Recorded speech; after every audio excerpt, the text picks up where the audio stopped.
Ancient India एक ऐसा topic है ना जहां पे मेजोरिटी ऑफ एस्पिरेंट इस चीज पे आके फंस जाते हैं कि सर दुनिया भर के फैक्ट्स से कैसे कवर अप करें।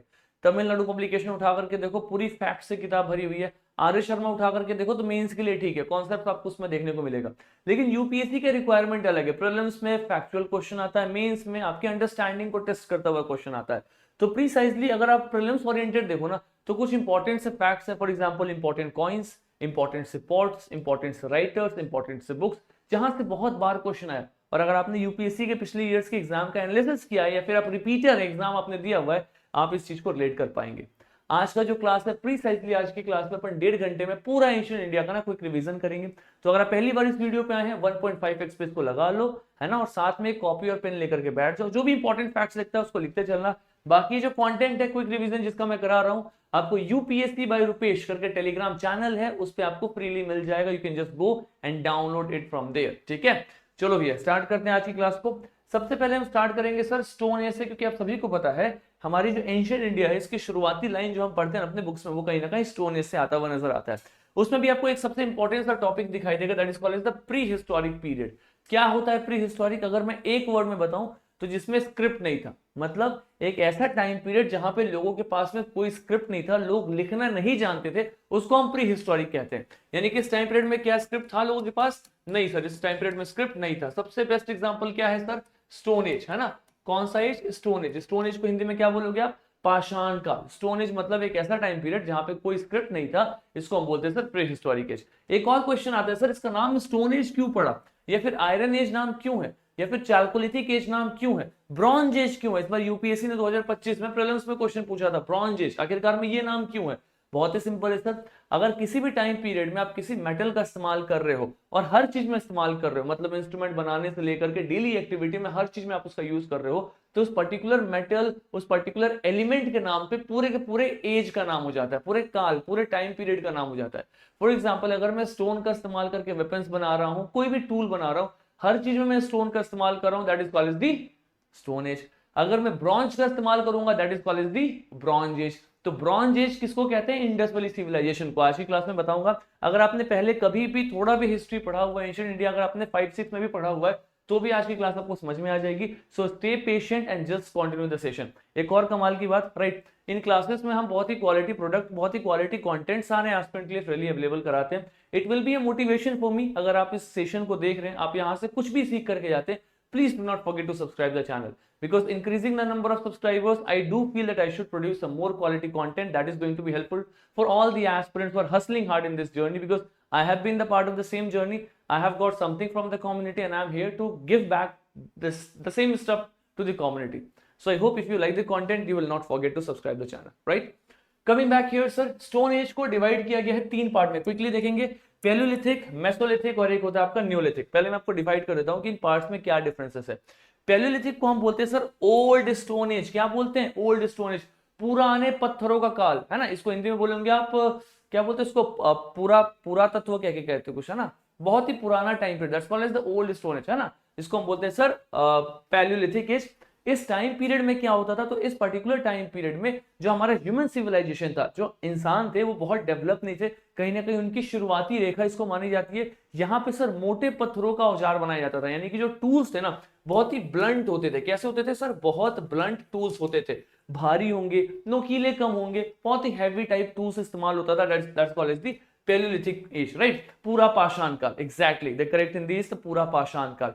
इस टाइम पीरियड में लोग हंटिंग एंड गैदरिंग क्या करते थे sir? They were hunter and the gatherers, hunting gathering करते हुए नजर आते हैं। जैसे जैसे समय बदलता है फिर आता है मेसोलिथिक एज, एक ऐसा टाइम पीरियड जब लोगों को ये समझ में आ जाता है कि भैया सिर्फ आपको हंटिंग करना ही एक सोर्स ऑफ लाइवलीहुड नहीं है, आप डोमेस्टिकेशन भी कर सकते हो। जानवरों को सिर्फ मारा ही नहीं जाता, उसका आप डोमेस्टिकेट करके भी उससे बहुत सारे प्रोडक्ट्स कंज्यूम कर सकते हो। तो इसको हम बोलते हैं सर मेसोलिथिक एज। एक सबसे कमाल का चेंज जो देखने को मिलता है वो है सर यहाँ पे डोमेस्टिकेशन की शुरुआत हो जाती है। क्या होता है सर? डोमेस्टिकेशन की यहाँ पे शुरुआत होती है। इसी से रिलेटेड एक और क्वेश्चन जो काफी बार स्टेट पीएससी में पूछा गया है, सबसे पहला एनिमल जिसको डोमेस्टिकेट किया गया दैट वाज द डॉग। अभी सुप्रीम कोर्ट का जजमेंट और बाकी चीज को लेकर के डॉग तो ऑलरेडी न्यूज में अपने डोगेश भाई है ना, तो वही डोगेश भाई है जो सबसे पहले डोमेस्टिकेट होते हुए नजर आते हैं, that is in the time period of Mesolithic as. अच्छा, जो पैलियोलिथिक एज है ना, ये टाइम पीरियड अलग अलग जगहों पे अलग अलग टाइम पे है। फॉर एग्जांपल अगर आप पूछो तो सबसे पहले पैलियोलिथिक एज की शुरुआत होती है अफ्रीका में। अफ्रीकन कॉन्टिनेंट में पैलियोलिथिक एज लगभग 20 लाख बीसी के आसपास में आता हुआ नजर आता है, that is 2 million years ago, 20 lakh BC.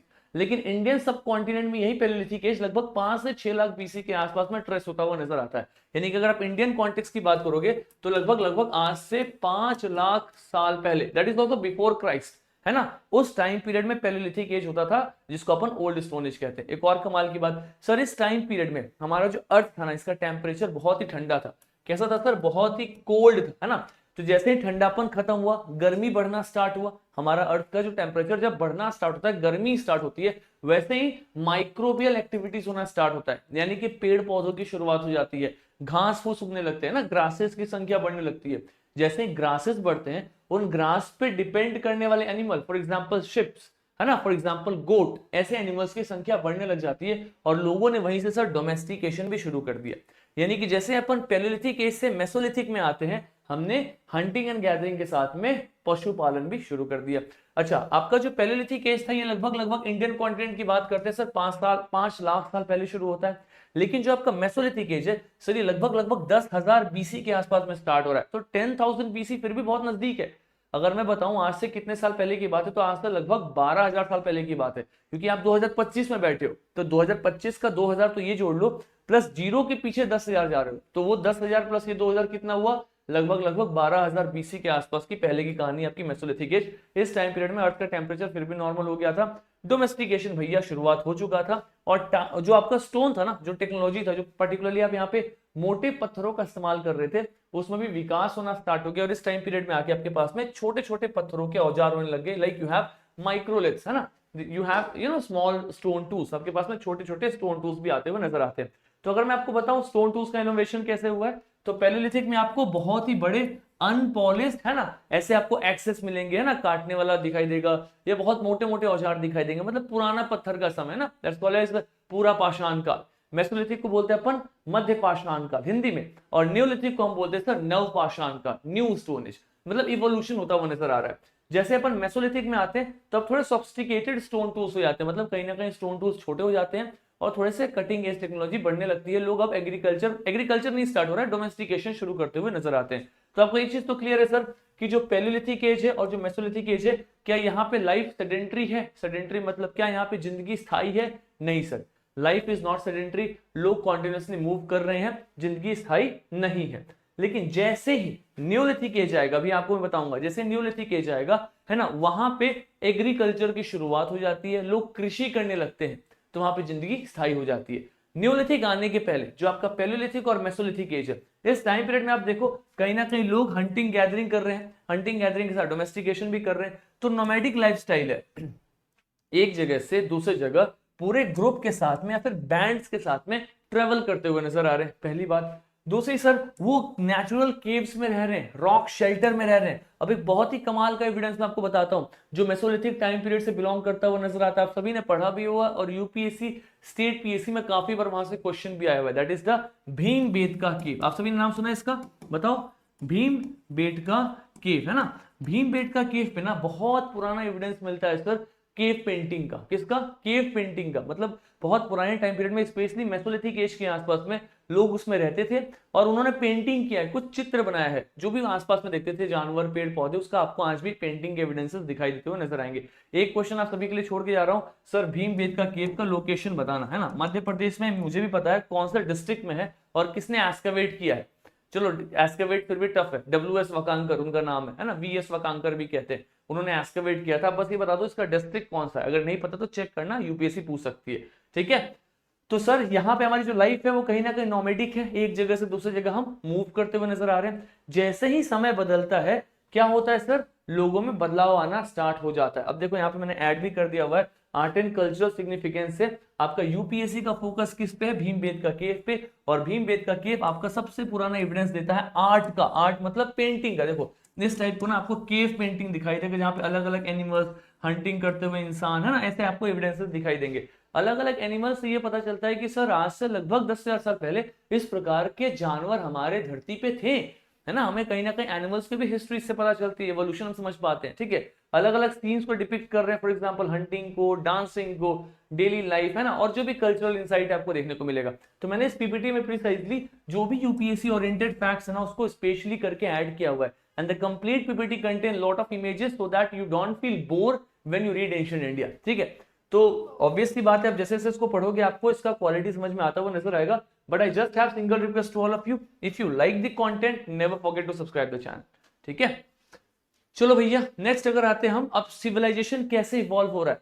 तो पैलियोलिथिक बीत गया, मेसोलिथिक बीत गया। पहले हमने क्या किया, हंटिंग गैदरिंग, अब हमने क्या किया, डोमेस्टिकेशन। अब आता है सर न्यूलिथिक एज, और न्यूलिथिक एज को हम न्यूलिथिक रेवोल्यूशन भी कह रहे हैं। क्यों? क्योंकि सबसे कमाल का डेवलपमेंट होता है, that is agriculture. Agriculture basically emerges, एकदम से एग्रीकल्चर पिक्चर पे आते हुए नजर आता है। एग्रीकल्चर की शुरुआत होते हुए प्रीसाइजली इस टाइम पीरियड में नजर आते हुए दिखाई देगा। और यहाँ पे जो सेडेंट्री लाइफ है, जो मैं आपको बार बार बोल रहा था, एक स्थायी जीवन, इसकी शुरुआत होती है। अगर आप खेती करोगे तो एक जगह रुक करके करोगे ना, मूव करते हो तो नहीं करोगे। लेकिन अगर आप हंटिंग गैदरिंग कर रहे हो तो सर एक जगह के सारे जानवर को आपने मार दिया, अब आप कहीं ना कहीं हंट करते हो दूसरी जगह जाओगे, है ना, फिर आप तीसरी जगह जाओगे। या डोमेस्टिकेशन कर रहे हो तो आपके पास में नोमैडिक लाइफ है, you are continuously moving. But agriculture में you have a sedentary life. एक और कमाल की बात सर, अगर आप एग्रीकल्चर करोगे तो आप अनाज उपजाओगे, और अनाज उपजाओगे तो आपके पास में जो सरप्लस अनाज होगा उसको कहीं रीस्टोर करोगे। रीस्टोर करने के लिए आपने पोट्रीज का इस्तेमाल स्टार्ट कर दिया। किसका सर? पोट्री का। तो आपको पता चलेगा कि सबसे पहले पोट्री का इस्तेमाल किस एज में हुआ है, that is the neolithic age. किस में हुआ sir? Neolithic age. Neolithic age कब का टाइम पीरियड है? लगभग 8000 से 4000 बीसी, है ना, ये टाइम पीरियड आपका न्यूलिथिक का है। मतलब यहाँ पे एग्रीकल्चर शुरू हो चुका था। अब मैं आपको कुछ एग्रीकल्चर का साइट बता दूं। एक बहुत कमाल का साइट है मेहरगढ़। क्या नाम है इसका सर? मेहरगढ़। मेहरगढ़ कहां पे? इट इज इन बोलान पास। बोलान पास आज का पाकिस्तान में आपको दिखाई देता हुआ नजर आएगा मेहरगढ़, जहां पे हमें सबसे पुराना एग्रीकल्चरल एविडेंसेस मिलते हैं। अगर मैं टाइम बताऊं ना तो लगभग 7000 बीसी के आसपास में एग्रीकल्चर का एविडेंस मिलता है। और अगर क्रॉप बता दूं, सबसे पुराना क्रॉप था कौन सा, तो वो था सर व्हीट एंड बार्ले, है ना। व्हीट और बार्ले जैसे क्रॉप आपको यहाँ पे उगते हुए नजर आते हैं। ऑलवेज रिमेंबर, राइस का सबसे पुराना एविडेंस कभी भी मेहरगढ़ में नहीं मिला है। राइस का सबसे पुराना एविडेंस है sir north of Vindhyas, standard 6 ancient India में दिया हुआ है। और यहाँ से क्वेश्चन बन सकता है, बच्चे इसमें ट्रैप में फंसेंगे। मैं आपको आगे बताऊंगा इसके बारे में जब अपन एडवांस करेंगे। तो we are just doing with a quick revision series. तो एनीवेज आपको क्या पता चलेगा सर, मेहरगढ़ बोलान पास के पास में, और यहाँ पे आपको 7000 बीसी में दो सबसे पुराने एग्रीकल्चर के जो प्रोड्यूस दिखाई देंगे, that is wheat and barley, but not the rice. Because rice का अर्लीस्ट आपको एविडेंस मिलेगा नॉर्थ ऑफ विंध्यास, इलाहाबाद के पास में कोल्डी हवा और मारागरा नाम का साइट है, और वो भी सर 5000 बीसी में, मतलब इसके बाद में। आपको पता है ना बिफोर क्राइस्ट उल्टा चलता है, 7000, 6000, 5000, 4, 3, 2, 0, है ना, उल्टा चल रहा है, राइट। तो 5000 बीसी में वो दिखता हुआ नजर आएगा। एनीवेज, तो ये आपका क्या है sir? This is the neolithic age. फिर आपका एक टाइम पीरियड आता है, इसको अपन बोलते हैं सर कॉपर एज सेटलमेंट। क्या बोलते हैं इसको अपन? कॉपर एज सेटलमेंट कहते हैं। एक ऐसा टाइम पीरियड है ना जहां पे लोग कॉपर का इस्तेमाल कर रहे हैं। तो हिस्ट्री में इसको चैल्कोलिथिक एज भी कहते हैं बहुत जगह। क्या बोलते हैं? It's also called as the chalcolithic age. क्या बोलते हैं सर इसको? हम चैल्कोलिथिक एज कहते हैं। और एक कमाल की चीज क्या है ना, चैल्कोलिथिक एज यानी कि कॉपर, कॉपर के साथ में लोगों ने ना एक और मेटल को जोड़ दिया, उसको हम बोलते हैं सर टीन। किसको ऐड कर दिया? टीन को ऐड कर दिया। जैसे कॉपर और टीन को मिलाओगे तो बन जाता है ब्रॉन्ज। क्या बन जाता है? ब्रॉन्ज। जो भी लिखवा रहा हूं लिखते चलना आंख बंद करके। लेट मी टेल यू, इसी कंटेंट को अगर आपने खुद से पढ़ा होगा तो आपको पता होगा आपने कितने महीने डाले होंगे इसको समझने में, जो आप 1.5 घंटे के अंदर रिवाइज करने वाले हो, ठीक है। सो अगर आप नहीं लिख रहे हो, please keep on writing this stuff which is very important, है ना। पीडीएफ आपको बेस मिल जाएगा भी, डायग्राम, बट ये चीजें मैं ऊपर से ही लिख रहा हूं because we have to cover lot of things in less space, है ना। So you have to keep on writing with me, ठीक है। Though I am not very well today because I am feeling bit down, थोड़ा fever भी है मुझे, but I will be covering everything with the same pace that you see me in the classes, ठीक है। Anyways, coming back here, तो copper और tin को जोड़ के क्या बनेगा सर? ब्रॉन्ज। और ब्रॉन्ज से बनता हुआ जो टाइम पीरियड है उसको हम बोलते हैं सर इंडस वैली सिविलाइजेशन। यानी कि इंडस वैली सिविलाइजेशन के टाइम पीरियड में आपको ब्रॉन्ज की बनी हुई वस्तु बहुत ज्यादा दिखाई देगी। फॉर एग्जांपल डांसिंग गर्ल किसकी बनी हुई है? ब्रॉन्ज की बनी हुई है। क्यों? क्योंकि ब्रॉन्ज एज सिविलाइजेशन नाम है ना। उस टाइम पीरियड में सारी चीज, मैक्सिमम चीज किसका बना हुआ है सर? ब्रॉन्ज का बना हुआ है। और इस पर यूपीएससी का क्वेश्चन भी था कि dancing girl is made up of which of the following metal? किस मेटल से डांसिंग गर्ल बनी है? द आंसर इज ब्रॉन्ज, क्योंकि ब्रॉन्ज एज में पाया गया। तो बेसिक सा फंडा है, आगे इसको और एक्सप्लेन करूंगा, ठीक है। तो देखो 4000 से 1500 वाला जो टाइम पीरियड है इसमें कॉपर का इस्तेमाल हुआ। और एक और कमाल की बात sir, copper is the first metal to be used by human. अगर पूछा जाए सबसे पहला मेटल जो हमने यूज किया, सबसे पहला मेटल, तो बच्चों को लगता है क्या सर वो आयरन था? नहीं भैया, वो था कॉपर। कॉपर सबसे पहला मेटल है जो हमने यूज करना स्टार्ट किया, और उस टाइम पीरियड को अपन चैल्कोलिथिक एज कह रहे थे। अगर मैं आपको प्रीसाइजली बताऊं तो ये 4000 बीसी के आसपास की कहानी है, लेकिन इसी में हमने तीन मिलाना स्टार्ट कर दिया लगभग लगभग 2500 बीसी के आसपास में। सो 2500 बीसी से स्टार्ट हो जाता है ब्रॉन्ज एज, जिसको आप क्या बोलते हो, इंडस वैली सिविलाइजेशन, यानी कि आपने कॉपर में टीन मिला दिया। और ये 2500 बीसी से लेकर के चलता हुआ नजर आता है सर लगभग लगभग 1500 बीसी तक। ये टाइम पीरियड है इंडस वैली सिविलाइजेशन का। मैं आपको अगली स्लाइड में पढ़ाऊंगा इंडस वैली सिविलाइजेशन, ठीक है। तो इस टाइम पीरियड में अपन ब्रॉन्ज का बहुत जोर से यूज कर रहे हैं, जोड़ों शोर से यूज कर रहे हैं। और इसी के बाद में आता है सर आपका आयरन एज, जिसको आप वैदिक एज भी कहते हुए नजर आए। एक एक करके चलते हैं, आराम आराम से चलते हैं, सब कुछ कवर अप कराते हुए चलूंगा। तो ये आपका टाइम का ना एक क्रोनोलॉजी दिखाई दे रहा है, किस तरीके से न्यूलिथिक, फिर कॉपर एज, फिर अपन आयरन एज में आते हुए नजर आ रहे हैं। चलो भैया, इस तरीके से आपको टूल्स भी चेंज होते हुए नजर आएंगे, ठीक है। अब हम आते हैं सर इंडस वैली सिविलाइजेशन। देखो आखिरकार में आपको दो चीज समझना है। एक वर्ड है सिविलाइजेशन। सिविलाइजेशन का मतलब क्या होता है? इसका मतलब होता है सर सभ्यता, मतलब लोग यहाँ के सभ्य हैं। सभ्य कहने का मतलब क्या है? वो हंटिंग गैदरिंग नहीं कर रहे हैं, वो डोमेस्टिकेशन वाला चीज बहुत ज्यादा नहीं कर रहे हैं। वो क्या कर रहे हैं? बहुत ही सभ्य की तरह रह रहे हैं, यानी कि व्यापार कर रहे हैं। दे आर ट्रेडिंग कम्युनिटी, बहुत ही स्टेबल लाइफ जी रहे हैं, बहुत ही चिल वाली लाइफ चल रही है उनकी। एक पूरा का पूरा फुल फ्लेजेड वहां पे सिविलाइजेशन दिखाई देगा। दूसरा फैक्ट सर, ये कहां पे दिखाई दे रहा है? इंडस रिवर के पास में। आप सभी को पता है सर इंडस रिवर कैसे जाती है। तो अगर आप इंडिया के मैप को देखोगे तो यू विल रियलाइज कहीं ना कहीं इंडस रिवर इंडिया के नॉर्थ वेस्ट से होकर के अरेबियन सी में जाती हुई नजर आती है। और इसी इंडस रिवर के पास में बहुत सारी ट्रिब्यूटरीज हैं, और यहीं पे ऐसे छोटे छोटे छोटे छोटे बहुत सारे साइट्स हैं जो इन रिवर्स के आसपास में पनपते हुए दिखाई देते हैं। एक क्वेश्चन, सर ये रिवर्स के आसपास में क्यों पनप रहे हैं? क्योंकि सर रिवर के आसपास वाली मिट्टी उपजाऊ होती है, फर्टाइल होती है, वहां पे एलुवियल सॉइल होता है। मिट्टी उपजाऊ है तो वहां पे कृषि होगा, एग्रीकल्चर होगा, तो वहां पे लोगों के पास में एक सेडेंट्री लाइफ होगा, लोग एक स्थायी जीवन जिएंगे। एग्रीकल्चर ज्यादा करेंगे तो जो सरप्लस अनाज होगा, सपोज करो किसी इंसान के लिए डेली का प्रोडक्शन है सर, वो डेली कंज्यूम कर रहा है 3 kg, 3 kg का अनाज वो एक दिन में कंज्यूम कर जा रहा है कोई भी एक परिवार, और वो खेती कर रहा है तो वो खेती से लेकर के आ रहा है सर 5 kg, यानी कि उसका एक दिन का प्रोडक्शन है 5 kg और कंजम्पशन है 3 kg, तो एक्स्ट्रा कितना बचा? 2 kg। ये 2 kg सरप्लस का वो क्या करेगा? व्यापार करेगा। कैसे व्यापार करेगा? बार्टर सिस्टम, लेन देन। मैं आपको अनाज देता हूं, आप मेरे को उसके बदले में ये जानवर दे दो, ये सामान दे दो, है ना?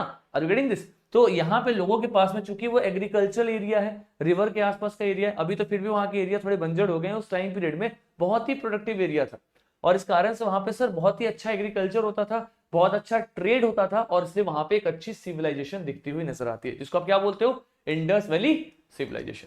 समझ में आ गया कॉन्सेप्ट एकदम इजीली तरीके से। अगली बात भाई साहब, अब ये इंडस वैली सिविलाइजेशन है क्या? तो इसको अपन कहते हैं दुनिया की सबसे पुरानी अर्बन सिविलाइजेशन। शहरी नागरिक, मतलब शहरीकरण हो चुका है, वहां पे शहर रहती है और एक शहरी व्यवस्था वहां पे बसती हुई नजर आती है। There is a urban civilisation looking out there. सबसे कमाल की बात क्या है ना, इस टाइम पीरियड में सब इंडस वैली सिविलाइजेशन के साथ साथ बहुत सारी अलग अलग सभ्यताएं थी, बट उन सभ्यताओं में उतना अच्छा टाउन प्लानिंग नहीं था, अर्बन प्लानिंग नहीं था जितना अच्छा आपको आईबीसी में दिखाई देगा।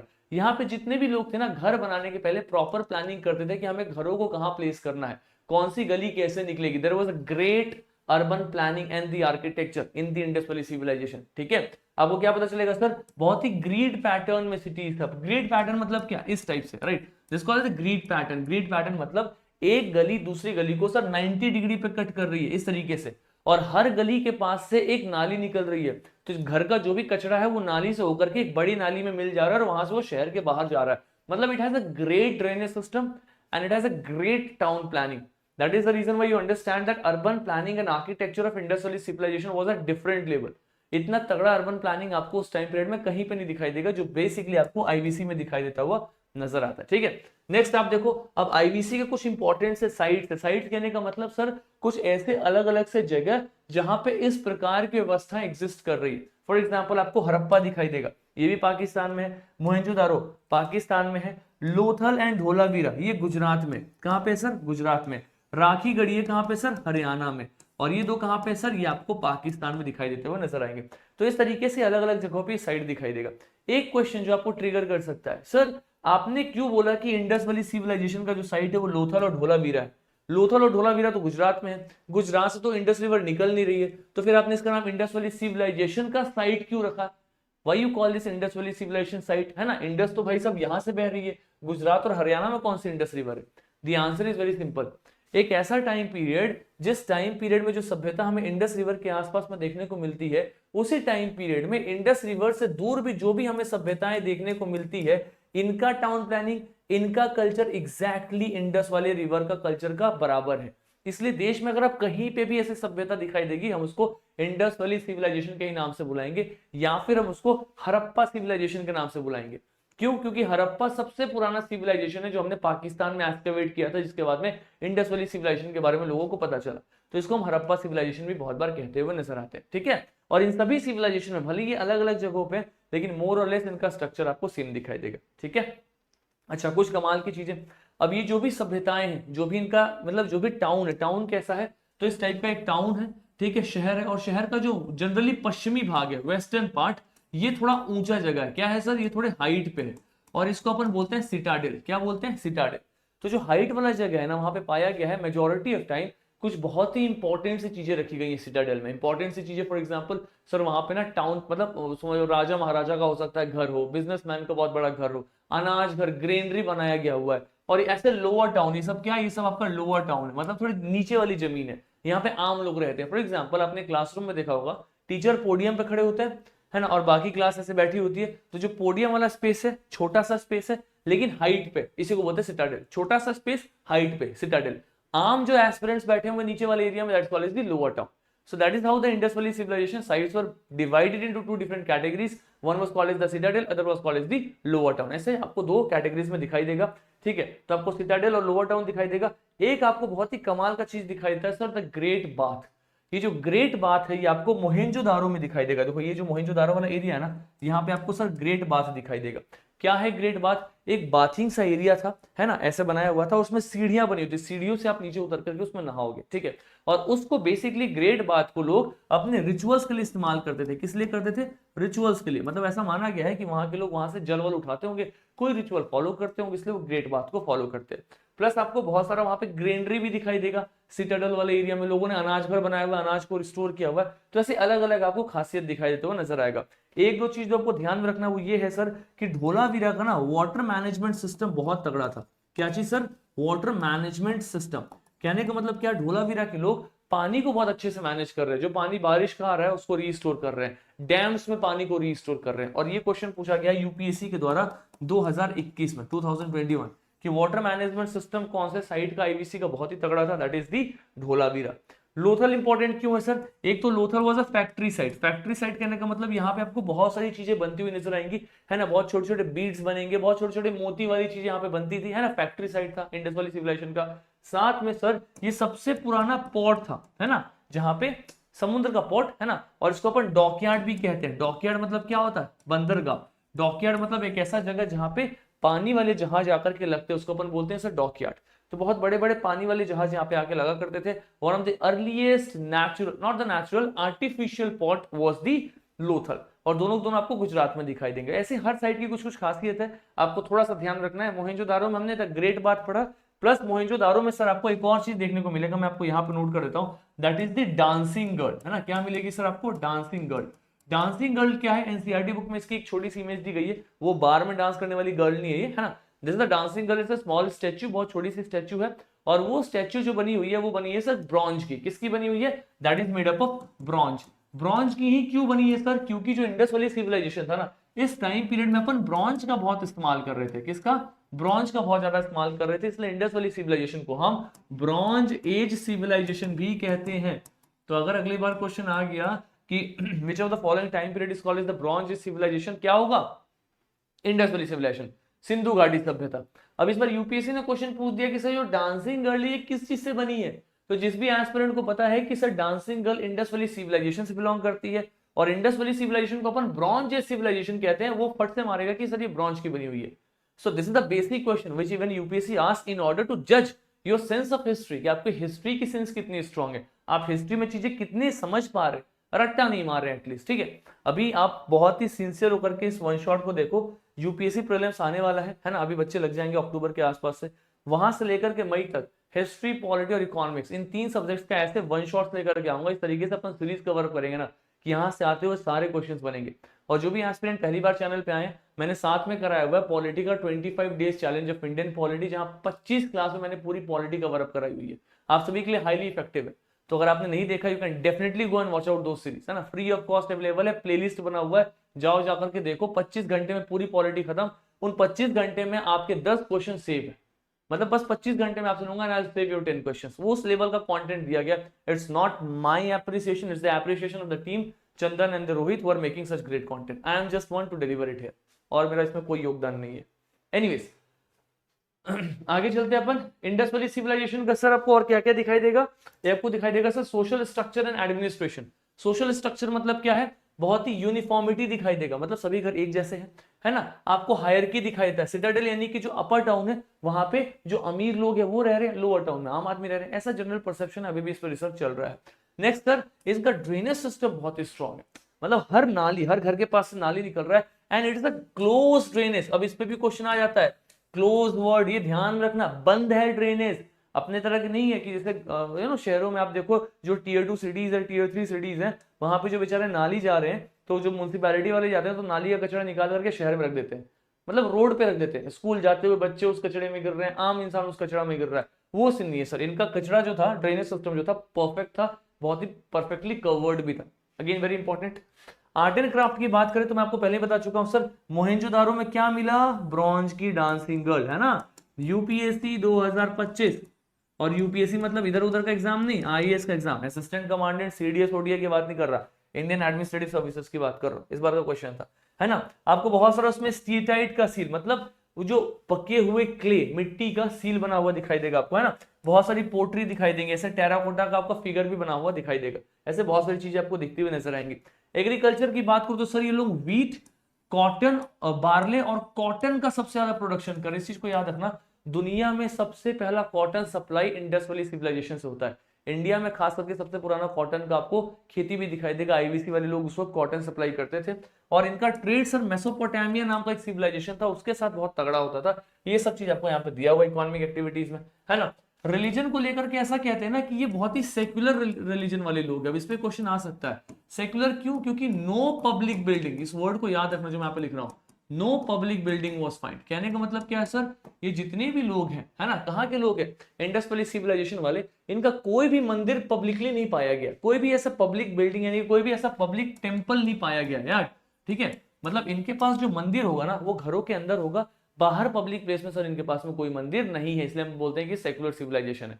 दूसरी बात सर, इनके पास में एक पशुपति सील मिला है, पशुपति महादेव भी उनको कहते हैं। अब इस वर्ड को तोड़ो, क्या दिखाई देगा? पशु प्लस पति, यानी कि लॉर्ड ऑफ एनिमल्स, पशु प्लस पशुओं के पति, लॉर्ड ऑफ एनिमल्स, मतलब जो पशुपति महादेव की मूर्ति मिली है उनके पास में 5 अलग अलग जानवर उनको घेर करके बैठे हुए।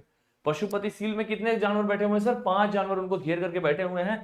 आपको उन जानवर के नाम याद करने हैं और मुझे कमेंट बॉक्स में बताना है। मैं आपको हिंट दे देता हूं, आपको उसमें बुल दिखाई दे देगा, आप में उनके पैर के पास में 2 डियर दिखाई दे देगा, है ना। तो आपको फटाफट बताना है बाकी कौन कौन से एनिमल है, टाइगर है या लॉयन है, कौन है, फटाफट बताओ कमेंट बॉक्स में। तो इस तरीके से इंडस वैली सिविलाइजेशन एग्जिस्ट करता हुआ नजर आ रहा है। प्लस सर उसके डिक्लाइन होने की कुछ थियरीज है, अलग अलग लोगों का अलग अलग कहना है। कोई कहते हैं कि सर मौसम बदल गया, इन्वायरमेंट चेंज हो गया, सारे लोग मर गए, है ना। कोई कहता है आर्यन इन्वेजन थ्योरी, अभी तक का सबसे ज्यादा इस पे एक्सेप्टेड थियरी है, इस पे डिबेट भी चल रहा है। बहुत लोग का ऐसा मानना है क्या कि इंडिया के नॉर्थ वेस्ट में बेसिकली सिविलाइजेशन था। कहां पे था सर? इंडिया के नॉर्थ वेस्ट में, है ना, यहाँ पे। तो ऐसा कहते हैं कि सेंट्रल एशिया से एक जनजाति आती है, फाइटिंग कम्युनिटी आती है, और उसने इन लोगों को मार करके वो इंडिया में घुस गए, और इनका नाम था सर आर्यंस। क्या नाम था? आर्यंस। और इन्होंने वैदिक एज की शुरुआत की। किसकी? वैदिक एज की। इनफैक्ट हम सभी को आर्यंस का ही अपकमिंग वंश कहा गया, लेट हम आर्यन के ही हम लोग वंश है, ठीक है। तो आर्यंस कौन थे? सेंट्रल एशियन ट्राइब थे जिन्होंने आईवीसी के लोगों को मार दिया और वो यहाँ पे स्टेबल हो गए, ऐसा थियरी है। अभी भी इस पे डिबेट चल रहा है। फिर कोई कहता है कि टेक्टोनिक एक्टिविटी हुआ होगा, कोई कहता है रिसोर्स खत्म हो गया होगा। अलग अलग थियरी से अलग अलग चीजें बताती हैं। मोटा मोटी आपको इंडस वैली सिविलाइजेशन में यही देखने को मिलेगा, ठीक है। बाकी इनको अपन डिटेल में कवर अप करेंगे जब आगे जाने के टाइम पे यूपीएससी एग्जाम सामने आएगा ना, तो उसको और अपन सीरीज वाइज भी कवर अप करेंगे, एक चैप्टर कवर अप करेंगे। This is the one shot for the quick revision. तो आता है सर वैदिक एज, और कहते हैं सर ज्योग्राफिकल स्प्रेड देखो तो सप्त सिंधु यानी कि लैंड ऑफ 7 रिवर्स, जो 7 नदियों का जो जमीन है आपका, जो नॉर्थ वेस्टर्न पार्ट है ना, वहां पे बेसिकली आर्यंस पहले आते हैं और फिर वो वहां से इंडिया के नॉर्थ पार्ट को भी एक्वायर कर लेते हैं। ऋग्वेद में आपको सबसे पुराने एविडेंसेस दिखाई देंगे। अब जो वैदिक एज है ना, इसको दो पार्ट में तोड़ा गया। कितने पार्ट में? दो पार्ट में। एक का नाम है सर अर्ली वैदिक एज, एक का नाम है लेटर वैदिक एज। अब मैं आपको वैदिक एज का टाइम पीरियड बताता हूँ। ये आपका अर्ली वैदिक पीरियड दिख रहा है, ठीक है। जो वैदिक एज है ये बेसिकली आपका 1500 बीसी से लेकर के सर 600 बीसी तक दिखाई देगा। और जो अर्ली वैदिक है, वैदिक एज का जो सबसे पुराना टाइम पीरियड है, ये है सर 1500 बीसी से लेकर के 1000 बीसी तक। और जो लेटर वैदिक एज है, याद रखना, ये है सर 1000 बीसी से लेकर के 600 बीसी तक। इस तरीके से आपको अर्ली वैदिक एज और लेटर वैदिक एज में हमने पूरा पूरा वैदिक एज को डिवाइड किया हुआ है। जो अर्ली वैदिक एज है, इस टाइम पीरियड में क्या पता चलता है सर? इस टाइम पीरियड में आपको ऋग्वेद नाम की एक बुक दिखती हुई नजर आती है, जिसका जन्म हुआ है अर्ली वैदिक एज में, इसलिए अर्ली वैदिक एज को ऋग्वेदिक एज भी कहते हैं। क्या बोलते हैं इसको? ऋग्वेदिक एज भी कहते हैं। बाकी जो वैदिक बुक्स है ना, सामवेद, यजुर्वेद, अथर्ववेद, ये जो 3 बुक्स है वो आपको लेटर वैदिक एज में आता हुआ दिखाई देगा। अब इन दोनों समय में ना बहुत बड़ा आपको चेंज दिखाई देगा। चेंज क्या दिखाई देगा? जो अर्ली वैदिक एज है वहां पे ट्राइब्स होते थे। क्या होती थी सर? जनजाति होती थी। वहां पे राजा नहीं होता था, राइट, कोई राजा नहीं होता था। क्या होते थे सर? ट्राइब्स होते थे। और जो ट्राइब्स होते थे ना, किसके लिए फाइट करते थे? ये फाइट करते थे सर कैटल के लिए, है ना। ये मेरा कैटल है, गाय के लिए बेसिकली फाइट करते थे। और गाय को सबसे मतलब बहुत ही ज्यादा इसमें प्रेफरेंस दिया गया है। गौ, उसकी बहुत पूजा होती है ना। और आप याद रखना, वैदिक एज वाले जो लोग हैं ना, इनके टाइम पीरियड में गाय और इसके साथ साथ में हॉर्सेस, इसका भी बहुत ज्यादा जिक्र है अर्ली वैदिक एज में। यानी कि ऋग्वेदिक किताब में हॉर्सेस का बहुत ज्यादा जिक्र देखने को मिला है। जब आप वैदिक एज के पहले चले जाओगे ना, इंडस वैली सिविलाइजेशन, वहां पे आपको हॉर्सेस का एविडेंस नहीं मिलेगा। वैदिक एज में बहुत सारे हॉर्सेस के एविडेंसेस आपको देखने में नजर आते हुए दिखाई देंगे। इस टाइम पीरियड में सर जो लोग थे ना, वो बेसिकली अपने आप को दो तरीके से गवर्न करते थे। अलग अलग सभाएं बनती थी और समिति बैठती थी। समिति मतलब एक कॉमन ग्रुप, जिसमें जितने भी लोग हैं जनजाति के, सब लोग आकर के बैठेंगे, डिस्कशन करेंगे, उसको अपन समिति बोलेंगे। सभा का मतलब होता है सर एल्डर्स। एल्डर्स कहने का तात्पर्य क्या है सर? जो बहुत महान लोग हैं, मतलब महान इन द सेंस जो राजा के बहुत ही करीबी है, उसको अपन एल्डर्स कहते हैं। क्या बोलेंगे हम? We call him elders. जो भी राजा महाराजा के बहुत ही करीबी, उसको अपन एल्डर्स बोलते हैं। ऐसे आपको एल्डर्स बेसिकली सभा में दिखाई देगा। अब इसको याद कैसे करेंगे? देखो, सभा कितने वर्ड्स का है? SABHA, 5 वर्ड का है। समिति SAMITI, 6 वर्ड्स का है। तो ऐसे याद करना, समिति मतलब बड़ा वर्ड, ज्यादा अल्फाबेट यानी कि बहुत बड़ा बॉडी। सभा छोटा वर्ड, छोटा अल्फाबेट, कम यानी कि छोटी बॉडी। याद रहेगा, कभी नहीं भूलोगे। जो बड़ा बॉडी है, जिसमें बहुत सारे लोग हैं, उसमें गांव का कोई भी इंसान बैठ करके राजा के साथ डिस्कशन कर सकता है। समिति, सभा मतलब जो बहुत इंपॉर्टेंट लोग हैं। फॉर एग्जांपल राजा महाराजा के टाइम पीरियड में सभाएं लगती थी, तो सभा में कौन होते थे? सेनापति होते थे, मंत्रीगण होते थे, है ना, पुरोहित होते थे, मतलब जो बहुत बड़े पंडित होते थे, जो गिने चुने लोग होते थे, उसको सभा बोलते थे। एग्जैक्टली वही सभा है। लेकिन ये अभी शुरुआती दौर पे, अभी राजा महाराजा वाला टाइम पीरियड नहीं आया। अभी ट्राइब, जनजाति के रूप में लोग रह रहे हैं। और जब तक वो जनजाति के रूप में वो कैटल्स के लिए फाइट कर रहे हैं, बेसिकली गौ के लिए फाइट कर रहे हैं, काऊ, है ना। और गौ से गोत्र वर्ड बना, जो आप देखते हो ना आजकल क्लैंस के रूप में, गोत्र में शादियां नहीं होती सेम गोत्र में, वो सब यहाँ पे इवॉल्व होता हुआ नजर आता है, ठीक है। एक और असेंबली है, इसका नाम है सर विधाता। विधाता मतलब एक tribal assembly, it's an important tribal assembly, है ना। ट्राइब्स की एक जनजाति, एक असेंबली, इसको हम बोलते हैं सर विधाता। और इसका काम क्या था? सेक्युलर और रिलीजियस पर्पस के लिए बनाया जाता था, ताकि सब लोग एक साथ बैठ करके डिस्कस कर सके। तो Vidatha is a tribal assembly. Sabha and Samiti are the assemblies of a tribe but in different format. Sabha is most important assembly which comprises very few individual. समिति is a big assembly where anyone from that empire can come and participate. तो ये कुछ basic से आपको differences दिखाई देंगे, है ना, राजा, सभा और समिति को लेकर के। हम किसकी बात कर रहे हैं? We are talking about the early Vedic age. आगे चलो भैया, आगे आपको दिखाई देगा सर सोसाइटल नॉर्म्स। सोसाइटी का नॉर्म क्या है? तो देखो, स्टार्टिंग टाइम पीरियड में ना वर्ना सिस्टम की शुरुआत हुई थी, यानी कि इन्होंने सोसाइटी को 4 पार्ट में क्लासिफाई कर दिया। इन्होंने क्या बोला? इन्होंने बोला आप बहुत पढ़े लिखे लोग हैं, आपको पढ़ाई लिखाई पसंद है, आप है सर ब्राह्मण। क्या है आप? ब्राह्मण। आप राजा महाराजा के साथ रहना पसंद करते हैं, आप कहीं ना कहीं, है ना, आर्मी में, उनकी आर्मी का एक हिस्सा है, तो आपको बोला जाएगा सर क्षत्रिय, है ना। आपको बहुत ज्यादा मन है पैसा कमाने का, बिजनेस बहुत मैन बहुत तगड़ा है, आपको पता है कि मुझे पैसा कैसे बनाना है, तो आपको बोला जाएगा सर वैश्य। और आप इनमें से कुछ भी नहीं है, आप लेबर ग्रेड की तरह काम कर रहे हैं, किसी के भी फील्ड में काम कर रहे हैं, उसको अपन बोलेंगे शूद्र।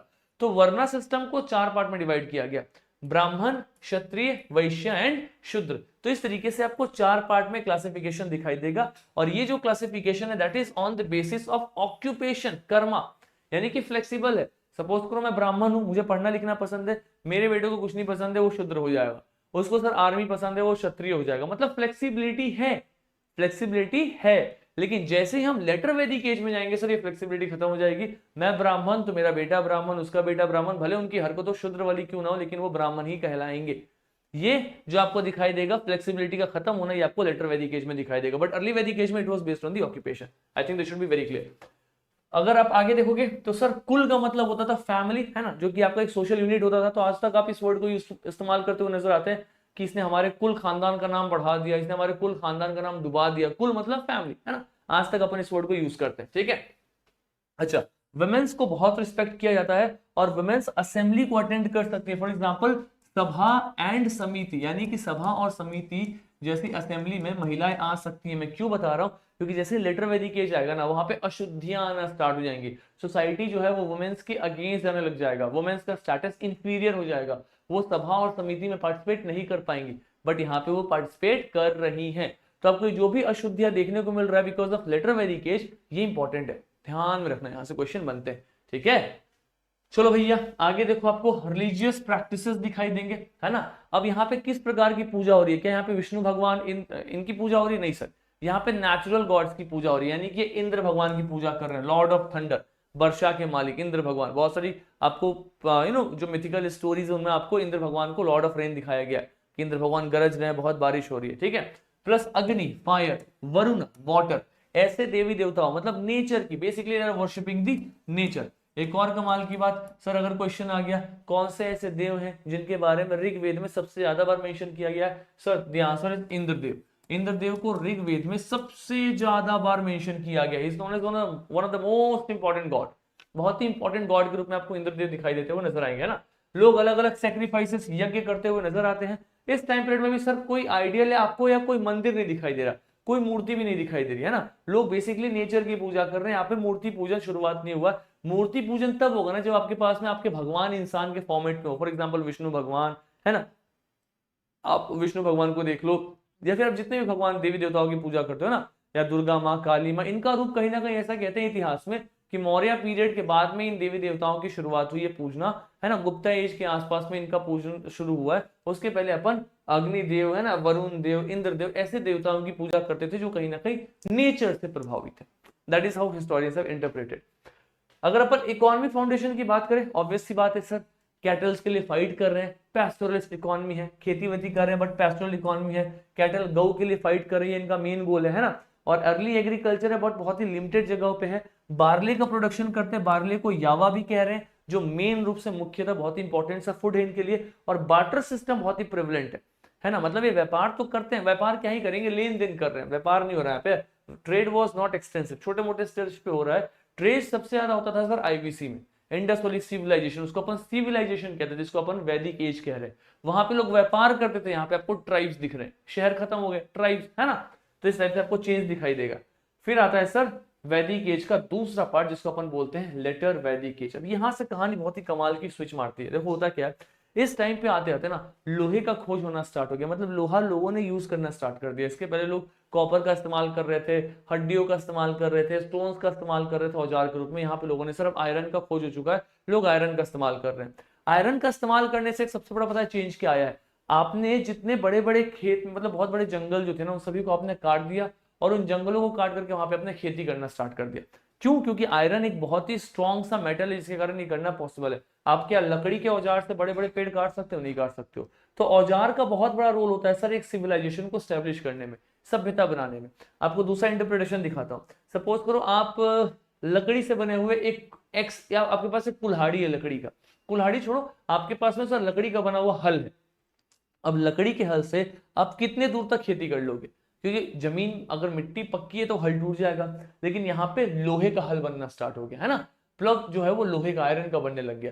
इस चक्कर में सर आपको वैदिक एज में, लेटर वैदिक एज में सबसे कमाल का दिखाई देगा क्या, कि एग्रीकल्चर बहुत तगड़े तरीके से एक्सपेंड होता है। और इसी चीज को आर्य शर्मा सर ने एक्सप्लेन किया हुआ, जो मैं आपको बता रहा हूँ। कैसे एक्सपेंड हो रहा है? जैसे ही लोहे का इस्तेमाल होना स्टार्ट हुआ, लोगों ने जंगल को काटना स्टार्ट कर दिया, जंगल कटने लग गए, वहां पे एग्रीकल्चर, कृषि होना स्टार्ट हो गया। As N how the agriculture comes to picture, जैसे कृषि होना स्टार्ट होता है सर, वहां पे बड़े बड़े व्यापार बनना स्टार्ट हो गए, जैसे व्यापार बनना स्टार्ट हो गया अब बड़ा इंपायर बनने लग गया। इसके पीछे भी रीजन है। सपोज करो मैं एक ट्राइबल किंग हूं, और मैंने अपने ट्राइब्स को बोला हुआ है कि तुम लोगों को मैं हेल्प करूंगा, है ना। लोगों ने, मेरे जितने ट्राइब्स के लोग हैं, उन्होंने मुझे राजा बना दिया। मेरा काम है मुझे अपने ट्राइब्स के लोगों की मदद करना, मैं मदद कर रहा हूं उनकी। लेकिन वो लोग खुशी से होकर के मुझे कभी प्रेजेंट चंदा दे देंगे, सर ये आपके लिए हम लेकर के आए, हमारे खेत में 120 केजी अनाज हुआ था, हम आपके लिए 40 केजी लेकर के आए, है ना, आपको गिफ्ट देने आए हैं, क्योंकि हमारा कंजम्पशन तो मुश्किल से 50 केजी का है, बहुत ज्यादा अनाज हो गया, आप हमारी रक्षा करते हैं, हमारी तरफ से इसको भेंट के रूप में रख लीजिए। लेकिन अगले इस महीने उसके पास में उतना अनाज नहीं हुआ तो आपको भेंट नहीं देगा। अब अगर मैं राजा हूं और मेरे को लोग भेंट दे रहे हैं अपने हिसाब से, तो मैं आर्मी नहीं रख सकता, क्योंकि अगर मैं आर्मी रखूंगा तो मुझे आर्मी को सैलरी देना पड़ेगा, और आर्मी को मैं सैलरी तब दूंगा जब मेरे पास में कांस्टेंट सोर्स ऑफ इनकम हो। कहने का मतलब है अगर मैं टैक्स लूंगा तभी मैं सैलरी दूंगा। अगर हम लोग गवर्नमेंट ऑफ इंडिया को टैक्स पे करते हैं तो government of India Indian army, air force, navy या जितने भी फोर्सेस है, पुलिस फोर्सेस है, सबको पेमेंट करती है। कल हम टैक्स देना बंद कर दे, क्या पेमेंट जा पाएगा? नहीं जा पाएगा। एग्जैक्टली वैसा ही है।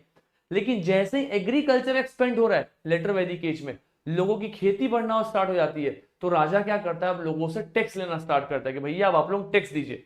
तो इसके पहले लोग राजा को भेंट देते थे, गिफ्ट देते थे, अर्ली वैदिक एज में उसका नाम था बाली। अब उसी बाली को टैक्स बना दिया गया।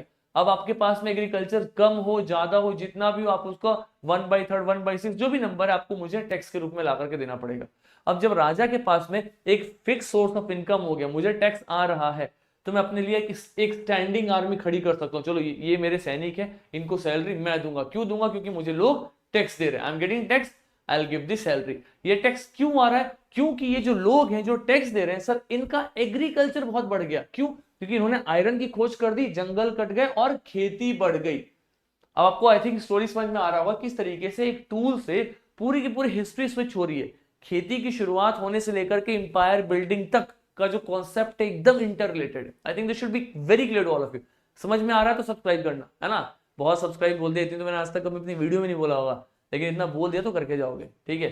चलो, तो देखो क्या होता है सर, अब इसी चीज को यहाँ पे टेक्निकल टर्म्स में बताया गया हुआ है कि आर्यंस के ट्राइब एक्सपेंड होने लगते हैं। और एक्सपेंड कैसे हो रहे हैं सर? फर्टाइल गंगा वैली के आसपास में एक्सपेंड हो रहे हैं, और वहां पे अर्ली स्टेट्स बन रहे हैं। अर्ली स्टेट्स मतलब इंपायर बन रहे हैं। कैसे इंपायर बन रहे हैं? राजा के पास में ज्यादा टैक्स आ रहा, वो अब सैलरी दे रहा है, उसके पास में आर्मी है, तो अपनी इंपायर को एक्सपेंड कर रहा है। King is able to expand the army, ठीक है। अब यहाँ पे सबको पता चलेगा क्या? ग्रोथ ऑफ किंगडम, है ना। राजा यहाँ पे साम्राज्य बनाने लग गया, बड़े बड़े साम्राज्य बनने लग गए, अलग अलग प्रकार के सेक्रीफाइसेस, राजसूय, अश्वमेध, अश्वमेध यज्ञ होने लग गया। मैं राजा हूं, मैंने अपने एक अश्व, अपने एक घोड़े को मैंने छोड़ दिया। अब ये घोड़ा जितने दूर तक जाएगा उतनी दूर की जमीन हमारी। अगर किसी दूसरे राजा ने उस घोड़े को रोक दिया तो उस राजा के साथ मेरा युद्ध होगा, और जो उस युद्ध को जीतेगा उसके पास में पूरी जमीन। आपने अश्वमेधा यज्ञ का एग्जाम्पल रामायण में भी देखा होगा, लव कुश कांड के आसपास में अश्वमेधा यज्ञ, जो राजा का मतलब राम जी का जो घोड़ा छोड़ा गया था, शायद उनके बेटों ने रोका हुआ था, तो आपको वहां पे भी एक एग्जाम्पल के रूप में दिखाई देगा। सो इस टाइप के यज्ञ होना स्टार्ट हो गए, मतलब अब इंपायर बिल्डिंग स्टार्ट हो गया।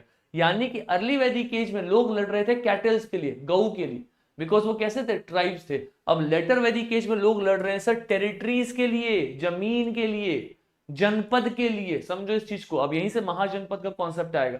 होता क्या है सर? जन मतलब क्या होता है? आम इंसान। और ये जन जब एक जगह पे रहने लग जाता है ना, एक टेरिटरी पे रहने लग जाता है, इसको अपन बोलते हैं जनपद। मतलब अब यहाँ पे इंपायर बन गया, that's called the empire, that's called the जनपद। अब ऐसे बहुत सारे इंपायर है, empire E1, empire E2, E3, E4, E5। अब इनके बीच में लड़ाई होगा, मैं पावरफुल हूं तो मैं पावरफुल हूं। जो इंपायर इसमें फाइट को जीत गया, सपोज करो E3 इन सभी को हरा दिया, है ना। अब E3 क्या बन गया? एक बहुत बड़ा इंपायर बन गया। तो अब ये जनपद से डेवलप करके अब ये बन गया सर आपका महाजनपद। क्या बन गया ये? महाजनपद। महाजनपद मतलब अ ग्रेट इंपायर। महाजनपद मतलब अ ग्रेट इंपायर। और आपको उस टाइम पीरियड में आगे जाकर के सबसे बड़ा महाजनपद आपको मगध दिखाई देगा। और ये वही मगध है जहां पे अपन मौर्य एम्पायर, जिसमें आप चंद्रगुप्त मौर्य, अशोका जैसे रूलर्स को पढ़ते हुए नजर आओगे, तो आपको दिख रहा होगा किस तरीके से वैदिक एज से कहानी महाजनपद से होते हुए मौर्य को कनेक्ट कर रही है। This is the understanding level of the history. अगर अपने एंशियंट इंडिया को इस लेवल पर अंडरस्टैंड किया हुआ ना, तो फैक्ट्स कभी नहीं रट्टा मारोगे, आपको इनके बीच का कनेक्शन दिखाई देगा। और कनेक्शन दिख रहा होगा तो अलग अलग डिमेंशन से मेंस के लिए भी प्रिपेयर होते जा रहे हो, and you will start to enjoy the history, ठीक है। एनीवेज, तो सर आप देखो अब लेटर वैदिक एज में है ना, देखो बहुत सारे नए नए डीटीज भी आ रहे हैं, शिव भगवान ब्रह्म भगवान जैसे भगवानों की पूजा भी हो रही है। उपनिषद की फिलोसफी भी डेवलप हो रही है। उपनिषद मतलब एक ऐसे फिलोसफी जो आत्मा परमात्मा है ना इन चीजों पे बिलीव करती हो, रिचुअल्स कस्टम्स पे बिलीव ना करती हो। ठीक है, देखो आपका जो वर्ना सिस्टम है वो रिजिड हो गया, मतलब जो पहले ब्राह्मण का बेटा शूद्र हो जाता था, शूद्र का बेटा ब्राह्मण हो जाता था, वो खत्म हो गया। ब्राह्मण का बेटा ब्राह्मण ही होगा भले उसकी हरकतें शूद्र जैसी क्यों ना हो, है ना। एग्जाम्पल मन कर रहा है मैं अपना ही दे दूं, है ना, माई बिकॉज आई एम ऑल्सो ब्राह्मण but I don't do those stuff, even nobody do it, मतलब those things which brahmins are supposed to do like the daily puja part and all this particular stuff, reading sanskrit and all, है ना। अब तो सब कुछ खत्म ही हो गया anyways, बट हाँ इस तरीके से एक रिजिड वर्ना सिस्टम आपको दिखाई देगा। इकोनॉमी की बात अगर करें हम तो agriculture became primary occupation, guilds and urban trading centres emerge, agriculture बढ़ने लग गया, ट्रेडिंग सेंटर बढ़ने लग गया, राजा को टैक्स आने लग गया, राजा आर्मी रखने लग गया, इंपायर बढ़ने लग गया, है ना। आर्मी है तो आपके पास में लड़ाई करने के लिए योद्धाएं हैं तो आपके साम्राज्य का क्या होगा, विकास होगा। तो इस तरीके से सब चीजें डेवलप हो रही है ना। तो आपको दिखाई देगा सर इंडस वैली सिविलाइजेशन का टाइम पीरियड क्या था, फटाफट बताएंगे। 2500 बीसी से लेकर के 1500 बीसी तक, है ना। अच्छा वैदिक एज का क्या था, 1500 से लगभग लगभग 500। महाजनपद 500 बीसी के आसपास में दिखाई देगा। और फिर आपका मौर्यन इंपायर अप्रोक्सीमेटली 300 बीसी के आसपास में, if I am not wrong 250 से 300 बीसी के आसपास में मौर्यन इंपायर आपको आता हुआ दिखाई देगा।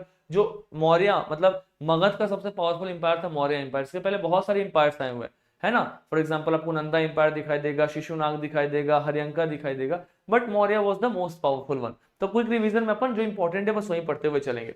Also important thing is that Buddhism and Jainism important है, बट बहुत ही बड़े चैप्टर से, तो अपन उसको अगली क्लास में कवर अप करेंगे। इस पर्टिकुलर सेक्शन में हम क्या करेंगे सर, पूरी हिस्ट्री को एक फ्लो में लेकर के जा रहे हैं, so will not be covering Buddhism and Jainism here. उसको अपन क्या करेंगे, क्विक रिवीजन का एक अलग सीरीज लगा के कवर अप कर लेंगे। थीमेटिक एरिया थीम्स में कवर अप कराऊंगा एग्जाम के पहले, डोंट वरी अबाउट दैट। बाकी सारा चैप्टर अपन यहाँ पे कवर अप कर रहे हैं, ठीक है। महाजनपद सर 16 महान महाजनपद के बारे में कहा गया है। बेसिकली 16 महाजनपद का हमें एविडेंस मिला हुआ है। अंगुत्र निकाया करके किताब है, बुद्धिस्ट किताब है, उसमें अपने को 16 महान महाजनपद यानी कि बहुत बड़े साम्राज्य का एग्जाम्पल दिखाया था, यानी कि पॉलिटिकल यूनिट्स बहुत बड़े थे, ट्राइबल स्ट्रक्चर से इनका ट्रांजिशन हो गया था और अपने एम्पायर को कॉन्सोलिडेट करके पावरफुल एम्पायर के रूप में इमर्ज करते हुए नजर आते हैं। इसलिए अपन को क्या कह रहे हैं, एमजे, माइकल जैक्सन नहीं, महाजनपद, ठीक है। अच्छा एक और कमाल की बात सर, जो भी महाजनपद में आपको दिखाई देगा कि एक रिपब्लिक महाजनपद दिखाई देगा, है ना। यानी कि महाजनपद दो प्रकार के थे, एक था सर आपके पास में जनासंघ और एक दिखाई देगा आपको मोनार्की। जनासंघ मतलब होता है sir republic, Ganasangha Janasangha whatever you call it, मतलब जो वहां के जन, जो वहां के लोग हैं वो अपने लिए अपना राजा चुन रहे हैं कि हमें लगता है हमारा राजा ये होना चाहिए, that's called as the republic. आज इंडिया रिपब्लिक क्यों है, क्योंकि हमारे राष्ट्रपति का इलेक्शन होता है, the head of state is elected, that is the reason why India is republic. आप देखोगे जिसका भी पासवर्ड बनता है उस पर लिखा होता है रिपब्लिक ऑफ इंडिया। क्यों, क्योंकि भाई साहब हमारे देश का जो सबसे बड़ा इंसान है, सबसे बड़ा इंसान का कहने का मतलब है कि संवैधानिक पद पर जो सबसे ऊंचे पद पे बैठा हुआ है राष्ट्रपति, वो भी इलेक्ट होकर के आया है ना। तो आपको पता चलेगा सर दुनिया का सबसे पुराना रिपब्लिक अगर किसी को कहते हैं so that is the Vaishali, है ना। वैशाली दिखाई देगा, एग्जांपल आपको वज्जी मल्ला, यानी कि आपको वैशाली जो महाजनपद था वैशाली के पास में जो आपको बिहार में दिखाई देगा, ये वो वाला महाजनपद है जो दुनिया का सबसे पुराना रिपब्लिक है। इस वैशाली से रिलेटेड आपको बुद्धिज्म और जैनिज्म के भी रूट्स दिखाई देते हैं, ठीक है। कहां पे दिखाई देगा, आपको बिहार में। दूसरे होते थे सर मोनार्की, मतलब मैं राजा हूं, मेरा बेटा राजा, उसका बेटा राजा, जो जनरल है। तो आपको वैशाली ही सबसे पुराना महाजनपद दिखाई देगा, ये बहुत कम थे, लेकिन हाँ मोनार्कीज बहुत ज्यादा होते थे जिस पर सक्सेशन चलता था। फॉर एग्जाम्पल मगध, मगध एक तरीके से आपको मोनार्कियल रूल के रूप में दिखाई देता हुआ नजर आएगा, है ना। तो अब अगर अपन मगध की बात करें तो आखिरकार में उन 16 महाजनपद में, इन 16 महाजनपद में ऐसा क्या था कि मगध एक बहुत पावरफुल महाजनपद बना। इसके पीछे कुछ रीजन है। सबसे बड़ा रीजन है सर ज्योग्राफिकल लोकेशन। जो आपका मगध है वो कहीं ना कहीं फर्टाइल इंडो गैंगेटिक प्लेन के पास में दिखाई देगा, मतलब बहुत ही उपजाऊ मिट्टी है, गंगा वहां से बह रही है, मिट्टी उपजाऊ है। उसका कैपिटल पाटलिपुत्र बाद में शिफ्ट होता है, तो पाटलिपुत्र गंगा और सोन नदी के किनारे है, दो नदियों का मेल है, उपजाऊ मिट्टी है, एग्रीकल्चर बूस्ट हो रहा है, प्लस बिहार एक प्लेन एरिया है, एल्यूवियल सॉइल वहां दिखाई देगा। जितना ज्यादा एग्रीकल्चर उतना ज्यादा ट्रेड, जितना ज्यादा ट्रेड उतनी बड़ी सभ्यता, उतना बड़ा इंपायर, है ना। इसलिए आपको मगध एक बहुत पावरफुल इंपायर दिखाई देगा बेसिकली इस टाइम पीरियड में। ट्रेड कंट्रोल इसका बहुत अच्छा था, वाटर रिसोर्सेज भी बहुत अच्छा था, समुद्र मतलब पानी के रास्ते, आप गंगा नदी के रास्ते भी आप ट्रेवल करके जा सकते हो। तो इसके इमर्ज होने के बहुत सारे रीजन है। एक तो रीजन आपका ये भी है कि आयरन टेक्नोलॉजी, सर इस जगह पे आपको आयरन माइंस बहुत दिखाई देंगे। तो उस वक्त का जो मगध था ना वो आपका बिहार, झारखंड और कुछ एरिया यूपी का भी दिखाई देगा। ऑब्वियसली बात है सर, इन एरियाज पे मिनरल्स बहुत अच्छे खासे हैं। झारखंड वाले एरिया के बारे में तो आप सभी को पता है, वहां पे आयरन टेक्नोलॉजी भी अच्छा खासा दिखाई देता है। आयरन जितना ज्यादा होगा उतना ज्यादा आप क्या कर पाओगे, अपने आप को एक्सपेंड कर पाओगे। तो मैं आपको ऑलरेडी बता चुका हूँ सर, आयरन के बाद में ट्रेड रूट बहुत अच्छा था, एग्रीकल्चर सरप्लस हो रहा है, एलुवियल सॉइल, गंगा रिवर सब पढ़ा चुका हूँ, ठीक है। तो ये सारे के सारे फैक्टर्स इसके कारण मगध इमर्ज हो रहा है। चलो, ये बताने की आवश्यकता नहीं है, मगध गंगा नदी के पास में, गंगा एंड सोन, है ना, ये बीपीएससी का क्वेश्चन था, कॉन्फ्लुएंस इन गंगा एंड सोन, पाटलिपुत्र इसका कैपिटल था, ठीक है। अच्छा, क्या पाटलिपुत्र सबसे पुराना कैपिटल था? नहीं सर, मगध का सबसे पुराना कैपिटल था राजागृह, इसका नाम था राजागृह, जिसको आज आप राजगीर कहते हो। तो उसको याद कैसे करोगे, राजा का गृह, राजा का घर, राजागृह। और जो राजगीर था ये 5 हिल से सराउंडेड था, तो ये भी बहुत ही स्ट्रैटेजिक लोकेशन था। लेकिन राजगीर से उदयन नाम के एक रूलर ने इसको शिफ्ट कर दिया पाटलिपुत्र, जो कि गंगा और सोन के कॉन्फ्लुएंस में दिखाई देगा।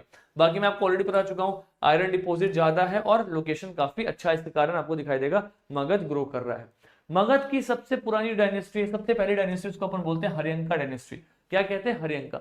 याद करोगे कैसे कि प्रियंका बीए पास है, प्रियंका बीए पास है, तो हर्यंका से आप प्रियंका याद करो, एक ही जैसा है। और बी ए बिंबिसार एंड अजातशत्रु, बहुत बार बच्चों को कंफ्यूजन होता है कि पहले अजातशत्रु थे या पहले बिंबिसार थे। तो सर प्रियंका बीए पास है, बिंबिसार थे, उनके बाद से आपको अजातशत्रु दिखाई देंगे। बिंबिसार जो है ना, इनके टाइम पीरियड को कहते हैं कि he was contemporary to Buddha and Mahavir. ऐसा कहते हैं कि ये बुद्ध और बुद्ध के साथ साथ महावीर दोनों के कॉन्टेम्पररी थे। कॉन्टेम्पररी मतलब क्या? बुद्ध और महावीर के टाइम पीरियड में आपको हर्यंका डायनेस्टी के रूलर दिखाई देंगे बिंबिसार। और कहीं ना कहीं बुद्धा का जन्म हो गया, इसलिए अजातशत्रु के टाइम पीरियड में सबसे पहला बुद्धिस्ट काउंसिल हुआ, because after Buddha dies the first Buddhist council was held at Rajgir, Rajagriha जिसको आप बोलते थे, ठीक है। तो इसको मैं आपको आगे बताऊंगा। तो बिंबिसार बहुत ही तगड़े डिप्लोमेट थे, इन्होंने बहुत एरिया को एनेक्स किया था, और जो भी एरिया को एनेक्स किया उसको कंसोलिडेट किया अजातशत्रु ने। अजातशत्रु ने भी कहीं ना कहीं अपने एम्पायर को एक्सटेंड किया था, ठीक है। तो ये आपका हर्यंका डायनेस्टी है। हर्यंका के बाद जो सर दूसरी डायनेस्टी दिखाई देगी वो थी आपकी शिशुनाग डायनेस्टी। उसके बाद आपको तीसरी दिखाई देगी, that is the Nanda dynasty. Shishunaga बहुत डिटेल में नहीं जाएंगे, बहुत इंपॉर्टेंट नहीं है। नंद डायनेस्टी इंपॉर्टेंट है। नंद डायनेस्टी का सबसे बड़ा राजा था, उसका नाम था सर महापद्मनंदा, जिसने इस डायनेस्टी की शुरुआत की थी। तो याद कैसे करोगे, महानंदा, महापद्मनंदा, एक महानंदा है, उसका नाम क्या है सर? महापद्मनंदा है। Is the first great empire builder, एक बहुत बड़ा इंपायर को उन्होंने बिल्ड किया जिसका नाम है सर मगध। मगध को एक बहुत बड़े इंपायर के रूप में किसने बिल्ड किया था? That was the Mahapadmananda. अगर आप इकोनॉमी माइट देखो तो बहुत बड़ी आर्मी थी और बहुत ज्यादा वेल्थ था इनके बाद में। महापद्मनंदा के बाद जो दूसरे रूलर आते उनका नाम था सर धनानंद। क्या नाम था इसका? धनानंद, है ना। Let me right the name, Dhanananda, है ना। इतना एन है कि मैं भी कंफ्यूज हो जाता हूँ, धनानंद, है ना। इसको ऐसे याद करना, जिसके टाइम पीरियड में धन का अंत हो गया, Dhanananda. The last Nanda ruler was the Dhanananda. Dhanananda का जो टैक्सेशन सिस्टम था ना, इसका जो टैक्सेशन सिस्टम था बहुत ऑपरेसिव था, मतलब लोगों को बहुत परेशान करके टैक्स लिया करता था। तो लोग धनानंद से खुश नहीं थे, और इसी चीज का फायदा उठाया चंद्रगुप्त मौर्य ने, और इनके साथ में इनके जो गाइड कह सकते हैं या फिर इनका पाथ फाइंडर कह सकते हैं, उनका नाम था सर कौटिल्य। आप सभी ने इनका नाम सुना होगा, कौटिल्य कहो, चाणक्य कहो, विष्णुगुप्त कहो, 3 नाम है इंसान एक ही है ना। चाणक्य जिनकी किताब अर्थशास्त्र है, जो कि कहीं ना कहीं बाद में चंद्रगुप्त मौर्य के मंत्री भी थे। तो चाणक्य के कहने पे, कौटिल्य के कहने पे चंद्रगुप्त मौर्य ने मिल करके धनानंद को हराया। और हराने के पीछे रीजन था कि लोग भी संतुष्ट नहीं थे, खुश नहीं थे धनानंद से, क्योंकि धनानंद का टैक्सेशन पॉलिसी किसी को नहीं पसंद था। धनानंद को हटा करके फाइनली चंद्रगुप्त मौर्य को बैठाया गया, और वहां से सर मौर्य वंश की शुरुआत होते हुए नजर आती है। एक और कमाल की बात क्या है, धनानंद के ही टाइम पीरियड में आपको पता चलेगा भारत जो है ना, भारत का जो ये वेस्टर्न पार्ट है, यहाँ पे इस जगह पे अलेक्जेंडर ने इन्वेड किया था। अलेक्जेंडर मतलब क्या है सर? सिकंदर। सिकंदर जो यूरोप से युद्ध लड़ते हुए आ रहा था, वो इंडिया के नॉर्थ वेस्ट फ्रंटियर तक आया था, और यहां से बेचारा वापस लौट गया क्योंकि उसके सैनिक थक गए थे, वो आगे लड़ नहीं पाए। और उस टाइम पीरियड में यहाँ वाला जो एरिया था, बिहार वाला एरिया, इस जगह पे किसका रूलर था? तो किसका रूल था सर? धनानंद का रूलर था। तो बेसिकली जो अलेक्जेंडर है उसने एक पोरस नाम के राजा के साथ में लड़ाई किया था, यहाँ पे पोरस को हरा दिया। अलेक्जेंडर ने बहुत सारे राजाओं को हराया था, लेकिन पोरस की बहादुरी से बहुत ज्यादा अलेक्जेंडर खुश था। उसको लगा कि मुझे पहली बार कोई इतना बहादुर सम्राट के रूप में दिखाई दिया पोरस को। तो उसको हराने के बाद भी उसने कहीं ना कहीं पोरस को रिस्टोर कर दिया एज ए रूलर, और उस जगह पे अपना मिलिट्री कमांडर सेल्यूकस निकेटर को छोड़ करके अलेक्जेंडर वापस चला गया, कहां पे? यूरोप, है ना। तो इस तरीके से आपको अलेक्जेंडर की कहानी दिखाई देगी। उस टाइम पीरियड में कौन था यहाँ पे सर? धनानंद थे, जो कि नंदा रूलर थे। ठीक है, और हाँ धनानंद थे, और धनानंद के बाद में इस जगह पे किसका साम्राज्य स्टार्ट होगा सर? मौर्य साम्राज्य स्टार्ट होगा, चंद्रगुप्त मौर्य का। ठीक है, तो ये कनेक्शंस है, जितने कनेक्शन स्ट्रांग होंगे उतने अच्छे से चीजें समझ में आएंगी। चलो तो भैया बहुत ज्यादा डिटेल में नहीं जाएंगे, क्विक रिवीजन है अपना। तो मौर्य साम्राज्य की स्थापना किससे होती है? सो चंद्रगुप्त मौर्य, है ना। चीफ मिनिस्टर मत याद करना, चंद्रगुप्त मौर्य है। बहुत ही सेंट्रलाइज एडमिनिस्ट्रेशन था, सुप्रीम एडमिनिस्ट्रेशन रूलर के अंदर में था। काउंसिल ऑफ मिनिस्टर्स होते थे, यानी कि जो राजा को मदद करेंगे, एडवाइस देंगे, और ऑब्वियसली बात है सर इनके पास में गुप्तचर यानी कि स्पाइस तो होंगे जो बताएंगे कि साम्राज्य में सब पूरे पूरे राज्य में इनके बारे में क्या बातें चल रही है। ठीक है, मौर्यन इकोनॉमी बहुत ही अच्छी इकोनॉमी थी, स्टेट है उसका पूरा कंट्रोल था पूरे जगहों पे। इन्होंने बहुत ही ऑर्गेनाइज तरीके से टैक्स लिया, जिसको आप बोलते हैं भागा एंड बाली। बाली तो टैक्स सिस्टम पहले से चल रहा है, भागा भी आ गया था। भागा मतलब क्या होता है? शेयर।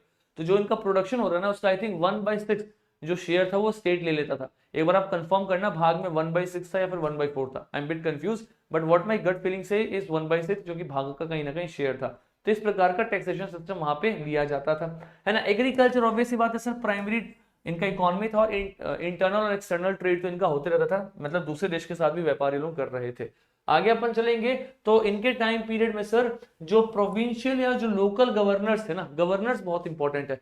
राजा का एक बहुत बड़ा सा इंपायर है, हर जगह को तो राजा रूल नहीं कर सकता था, तो उसने क्या किया, अलग अलग गवर्नर्स अपॉइंट कर दिए, अलग अलग क्षेत्रों को रूल करने के लिए, अलग अलग प्रोविंसेस को रूल करने के लिए। अब गवर्नर्स को क्या बोला जाता था? कुमारास। तो आप देखो आजकल टाइम पीरियड में लोग कुमार शब्द जो यूज करते हैं, कहीं ना कहीं इसका शुरुआत यहीं से हुआ है, कुमारास। गवर्नर को बोलते थे कुमार। तो आजकल जिसको देखो मुकेश कुमार, रुपेश कुमार, है ना, सब लोग कुमार यूज कर रहे हैं, ऐसे लग रहा है हम सब लोग गवर्नर ही बने पड़े हुए।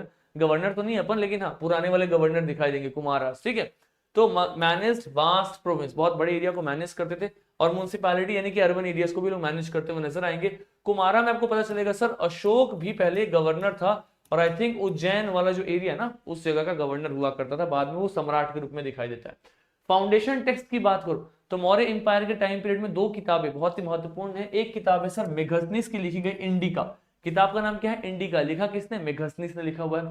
प्रिसाइसली इसने कहीं ना कहीं मौर्य एडमिनिस्ट्रेशन और सोसाइटी के बारे में बहुत तगड़ा इंफॉर्मेशन दिया है। दूसरी किताब है सर कौटिल्य की लिखी गई, जिसका नाम है अर्थशास्त्र। कौटिल्य को, चाणक्य को, विष्णुगुप्त को, बंदा एक ही है, नाम अलग अलग है ना। उसने लिखा है वो है अर्थशास्त्र। अर्थशास्त्र कहीं ना कहीं स्टेट क्राफ्ट, है ना, राज्य के बारे में, इकोनॉमिक पॉलिसीज के बारे में, मिलिट्री स्ट्रेटजी के बारे में लिखी गई किताब है। दो अलग अलग किताब हुआ करती थी। ठीक है, मेघसनीस की इंडिका बेसिकली अब एग्जिस्ट नहीं करती, उसके सारे फर्स्ट रेफरेंस सोर्स भी खत्म हो गए। कहीं ना कहीं इंडिका के बारे में किसी दूसरे हिस्टोरियन ने किसी चीज को लिखा, हम उसको पढ़ करके इंडिका समझने की कोशिश कर रहे हैं। जो रॉ बुक थी इंडिका खत्म हो चुकी है, अपने पास में नहीं है ना। बट ये दो इंपॉर्टेंट से बुक्स हैं जो उस टाइम से बिलोंग करती हुई नजर आएंगी। फिर आपको दिखाई देंगे एक सबसे महान राजा इसी इंपायर के, उनका नाम था सर अशोक। और Ashok, if I am not wrong, I think in 269 BC ये कहीं ना कहीं गद्दी पे बैठते हुए नजर आते हैं। और गद्दी पे बैठते ही 8 साल बाद इन्होंने एक सबसे बड़ा युद्ध किया, that is close to 261 BC. उसको अपन बोलते हैं कलिंगा का युद्ध, है ना, कलिंगा का युद्ध, जिस युद्ध के बाद में अशोका ने युद्ध करना ही छोड़ दिया। एनीवेज, तो अशोका का एक बहुत ही अच्छा कह सकते हैं कि एक आइडियोलॉजी था जिसको अशोका स्प्रेड करते थे, उसको अपन बोलते हैं धम्मा। धम्मा को बहुत लोग धर्म भी कहते हैं, that is the ethical governance. For example, आपको अपने माँ बाप की सेवा करनी चाहिए, राजा के लिए उसकी प्रजा उसके बेटे की तरह, ये सब इथिकल गवर्नेंस कहीं ना कहीं अशोका का दिखाई देगा। अशोका वो रूलर जो बाद में बुद्धिज्म को अपनाते हैं, और अशोका के बारे में हमें बहुत ज्यादा इंस्क्रिप्शंस के थ्रू पता चलता है। अब बहुत सारे बच्चे बोलेंगे सर इंस्क्रिप्शंस मतलब क्या है? मतलब आपने सर हार्ड सरफेस पे किसी चीज को लिखवाया है, उसको अपन बोलेंगे इंस्क्रिप्शन। फॉर एग्जाम्पल, आपने किसी पिलर पे किसी चीज को लिखवा दिया, किसी पत्थर पे किसी चीज को लिखवा दिया, उसको हम क्या बोलेंगे? इंस्क्रिप्शन। क्या बोलेंगे उसको हम? इंस्क्रिप्शन। एक होता है सर मैन्युस्क्रिप्ट। मैन्युस्क्रिप्ट मतलब हाथ से लिखा हुआ, आपने किताब लिखा हाथ से, दैट्स कॉल्ड मैन्युस्क्रिप्ट। आपने पत्तों पे कुछ लिखवा दिया, दैट्स कॉल्ड मैन्युस्क्रिप्ट, मतलब हाथ से आपने किसी सॉफ्ट चीज पे लिखवाया, उसको हम बोलते हैं सर मैन्युस्क्रिप्ट। तो मैन्युस्क्रिप्ट खत्म जल्दी हो जाएगा, मैन्युस्क्रिप्ट आर पेरिशेबल, क्योंकि सर कमजोर चीजें पे लिखी गई है, वो खत्म होने के चांसेस ज्यादा है। लेकिन जो आपका इंस्क्रिप्शन है, ये हार्ड सरफेस पे लिखा हुआ है, बहुत ही मजबूत सरफेस पे लिखा हुआ है, तो कई जनरेशन तक आपको इंस्क्रिप्शन दिखता हुआ नजर आएगा। ठीक है, so there is difference in between both. तो अगर आप देखोगे तो अशोका ने ना अलग अलग जगहों पे इंस्क्रिप्शंस लिखवाए, हार्ड सरफेसेस पे अपने संदेश छपवाए। फॉर एग्जांपल, अशोका ने अपना यूनिवर्सल मोरल कंडक्ट के बारे में, नॉन वायलेंस और टॉलरेंस के बारे में, इन चीजों को अलग अलग जगहों पे लिख लिख करके लोगों तक पहुंचाया है। अगर आप देखो तो इसने मिशनरीज भी भेजे। फॉर एग्जाम्पल, आप देखो इन्होंने अपनी बेटी क्या नाम था उनका, धर्म संगित्री, I am just missing out the name of his daughter, जिसको इन्होंने श्रीलंका तक भेजा था बुद्धिज्म को स्प्रेड करने के लिए, है ना। तो आपको पता चलेगा इनके जो बेटे थे महेंद्र आई थिंक, उनको भी इन्होंने कहीं ना कहीं भेजा था। मतलब ये बुद्धिज्म को स्प्रेड करने के लिए, अपने संदेश को स्प्रेड करने के लिए क्या करते हैं सर, अलग अलग कॉन्टिनेंट पे लोगों को भेजते हैं। Sanghamitra something her daughter name is, I am just missing the name, दिमाग में मुंह में नहीं आ रहा, as N how I recall I say that, है ना। चलो, कलिंगा वॉर भैया कैटलिस्ट था, मतलब कलिंगा वॉर, कलिंगा जो आज का आपका उड़ीसा है उसको अशोका जीत जाते हैं। और कलिंगा जीतने के बाद उन्होंने देखा कि हजारों की संख्या में लोगों की जान गई है, बहुत सारी औरतें विधवा हो गई, बच्चे अनाथ हो गए। अशोक को लगा कि यार युद्ध करके किसी का आज तक भला हुआ नहीं है, तो अशोका ने बोला कि आज के बाद मैं युद्ध नहीं करूंगा। लेकिन इसका मतलब ये नहीं है कि अशोका पैसिफिस्ट हो गया, अशोका ने अपने हमेशा के लिए मिलिट्री त्याग दिया, नहीं। अशोका के पास उसके बावजूद भी मिलिट्री थी। It is just that Ashoka was not heading a fight from himself, वो अपने तरफ से शुरुआत नहीं करता था बैटल का, लेकिन अगर उस पर कोई अटैक करेगा डेफिनेटली विल डिफेंड, है ना। बट किसी की इतनी औकात नहीं थी कि इतने बड़े सम्राट को उंगली करे, है ना। सो यू अंडरस्टैंड कि इस पर्टिकुलर कलिंगा वॉर के बाद में बेसिकली अशोका में एक ग्रेजुअल शिफ्ट देखने को मिलता है ना, और वो धम्मा की तरफ में ज्यादा इंक्लाइन हो जाते हैं, बुद्धिज्म की तरफ इंक्लाइन होते हैं। इनफैक्ट अशोका का एक बहुत ही पॉपुलर सा रोमनदेई पिलर इंस्क्रिप्शन है, रोमनदेई पिलर इंस्क्रिप्शन। ये क्या है रोमनदेई पिलर इंस्क्रिप्शन? तो अशोका जो है वो बुद्धा के जन्म स्थल कपिलावस्तु जाते हैं और उस जगह पे जाकर के एक इंस्क्रिप्शन करवाते हैं, पिलर पे लिखवाते हैं कुछ वहां पे, है ना। मतलब उससे ये पता चलता है कि अशोका उस टाइम पीरियड में बुद्धा के जन्म स्थल पे आए थे, कपिलावस्तु, दैट इज इन नेपाल, है ना, वहां पे वो गए हुए हैं। और प्रिसाइसली वहां पर उन्होंने अपना एक इंस्क्रिप्शन लिखवाया, उसका नाम है सर रोमनदेई पिलर इंस्क्रिप्शन। इससे यूपीएससी ने क्वेश्चन पूछा हुआ था सर, कुछ इंस्क्रिप्शन अपने को ध्यान में रखना है। चलो भैया, तो स्तूपा की बात करें तो सांची स्तूपा, बरहोत स्तूपा अशोका के द्वारा बनाया गया है। सांची स्तूपा बहुत पुराना है, ये 3rd सेंचुरी बीसी का स्तूपा है। कब का है सर? 3rd सेंचुरी बीसी का, अशोका ने अपने टाइम पीरियड में बनाया था। इसके बाद में आपको सारनाथ में लॉयन कैपिटल दिखाई देगा, जब को लॉयन जो दिखाए थे ना, जो आज भारत सरकार अपना चिन्ह के रूप में इस्तेमाल करती है, 3 फेस जो लॉयन का है, वो अशोका का ही था। और केव में देखो तो आपको बार-बार रॉक केव दिखाई देगा। बार-बार रॉक केव कहाँ पे है? लोकेशन अगर ध्यान में है तो फटाफट बताओ, और नहीं ध्यान में है तो एक बार जाकर के गूगल पे चेक करो, है ना। देखो क्या ये महाराष्ट्र में है या झारखंड में, कहाँ पे, just go and check it, है ना। फिर आपको दिखाई देगा सर आखिरकार में मौर्य क्यों डिक्लाइन करते हैं, बहुत ज्यादा अपने को फैक्टर्स में नहीं जाना है। इसका सबसे मुख्यतः रीजन यही है सर कि मौर्य के जो वीक सक्सेसर थे अशोका के बाद, मतलब आपके अशोका एक बहुत बड़ा रूलर था, उसके बाद जो आने वाले लोग गद्दी पे थे वो बहुत पढ़े लिखे, बहुत महान, बहुत ताकतवर सम्राट नहीं थे, तो कहीं ना कहीं डिक्लाइन होना नेचुरल है। और एक चीज हमेशा याद रखना, इतिहास आपको समझाता है, जब सूर्य उदय होता है तो सूर्य अस्त भी होता है। अगर कोई इंपायर अपने पिक पे जाता है तो वो इंपायर कोलैप्स भी करता है, कोई इंसान अपने करियर के पिक पे जाता है तो फिर वो वहां से भी कोलैप्स करता है। तो जो मौर्य थे उनका जो इंपायर स्टार्ट हुआ था उसका पिक था सर अशोका, कोलैप्स हो गया। दिल्ली सल्तनत जब आपको मेडिवल पढ़ाऊंगा, उसका जो पिक था वो था सर आपका, क्या नाम है उसका, मोहम्मद बिन तुगलक, उसके बाद वो कोलैप्स हो गया, है ना। अब देखो मुगल, कहीं ना कहीं उसका पिक आपको अशोक, अकबर, अकबर के बाद के भी कुछ रूलर्स तक दिखाई देगा, फिर वो कोलैप्स हो गया। तो every dynasty, every individual has a rise, a peak and then a collapse. तो अगर आपके लाइफ पीरियड में अभी डाउनफॉल आ रहा हो तो समझ जाओ कि अभी आप राइज वाले फेज में, एक बार ऊपर जाओगे, कोलैप्स तो बहुत टाइम बाद आएगा, लेकिन अभी ऊपर जाने वाले फेज पे हो, है ना। सो टेंशन और keep on learning, keep on working. तो आपको ये फैक्टर्स देखने हैं, कुछ भी महान से फैक्टर्स नहीं, वही सब बातें हैं। अब मौर्य का टाइम पीरियड खत्म होता है तो सर शाकास और पार्थियंस नाम के कुछ ट्राइब है। और बेसिकली एक चीज याद रखना आप इंडिया के कॉन्टेक्स्ट में, हमेशा इस चीज को ध्यान रखना कि इंडिया में ना जितने भी फॉरेन इन्वेजन्स हुए हैं, राइट, आप मेरे मैप्स को दिल से मत लेना, मैं आपको रेफरेंस के लिए समझा रहा हूँ, ठीक है। I don't have lot of time to explain this things, but still आपको इस चीज को ध्यान रखना है, इंडिया में जितने इन्वेजन्स हुए वो नॉर्थ वेस्ट से हुए, इस वाले फ्रंटियर से हुए। रीजन सर, ये एरियाज में तो आपको हिमालय दिखाई देगा और यहां से लेकर के यहां तक तो आपको समुद्र दिखाई देगा, तो मेजोरिटी ऑफ एक्सपेंशन यहीं से हुआ है। और ये वाला एरिया जिसका वीक रहा है उसके टाइम पीरियड में बहुत सारे आक्रमण हुए। अशोका के जाने के बाद में ये एरिया वीक हो गया और बहुत सारा सेंट्रल एशिया का ट्राइब इंडिया को रूल करता है, स्पेशली नॉर्थ इंडिया को और खास करके नॉर्थ वेस्ट पार्ट को रूल करता है। उसमें आपको शाकास दिखाई देंगे, पार्थियंस दिखाई देंगे, ऐसे अलग अलग अलग अलग आपको रूलर्स और अलग अलग ट्राइब्स दिखाई देंगे। इसमें एक सबसे कमाल का ट्राइब है सर, वो है कनवास का। और कनवास में भी आपको दिखाई देगा आगे जाकर के कुषाण। कुषाण एक बहुत ही कमाल के रूलर थे और कुषाण के टाइम पीरियड में बुद्धिज्म बहुत ही स्ट्रांगली ग्रो करता है। और बुद्धिज्म 2 पार्ट में टूट जाता है, एक हो जाता है सर हीनयान और एक हो जाता है महायान। महायान एक ऐसा बुद्धिज्म जो बुद्धा को महान बना रहा है, इसको अपन क्या बोलते हैं, महायान, है ना। मैं आपको बुद्धिज्म में बताऊंगा कि महायान और हीनयान में क्या डिफरेंस है। बेसिकली महायान बुद्धा को महान बनाता है और बुद्धा का आइडियल वर्शिप, है ना, मूर्ति पूजन। अभी तक बुद्धा का मूर्ति पूजन नहीं होता था क्योंकि हीनयान वालों को लगता था कि बुद्धा एक ऑर्डिनरी मैन है, क्या है, हमारी तरह एक आम इंसान है, तो ये कभी मूर्ति पूजन नहीं करते थे। इनफैक्ट बुद्धा भी अपने आप को आम इंसान ही कहते थे। वो कहते थे कि आप भी मेरी तरह आम इंसान हो, अगर आप भी मेरी तरह क्या करोगे, इनलाइटनमेंट करोगे, तो आप भी मेरी तरह उस लेवल पे पहुंच जाओगे, आपको भी निर्वाण की प्राप्ति होगी। तो ये उनको आम इंसान मानते थे।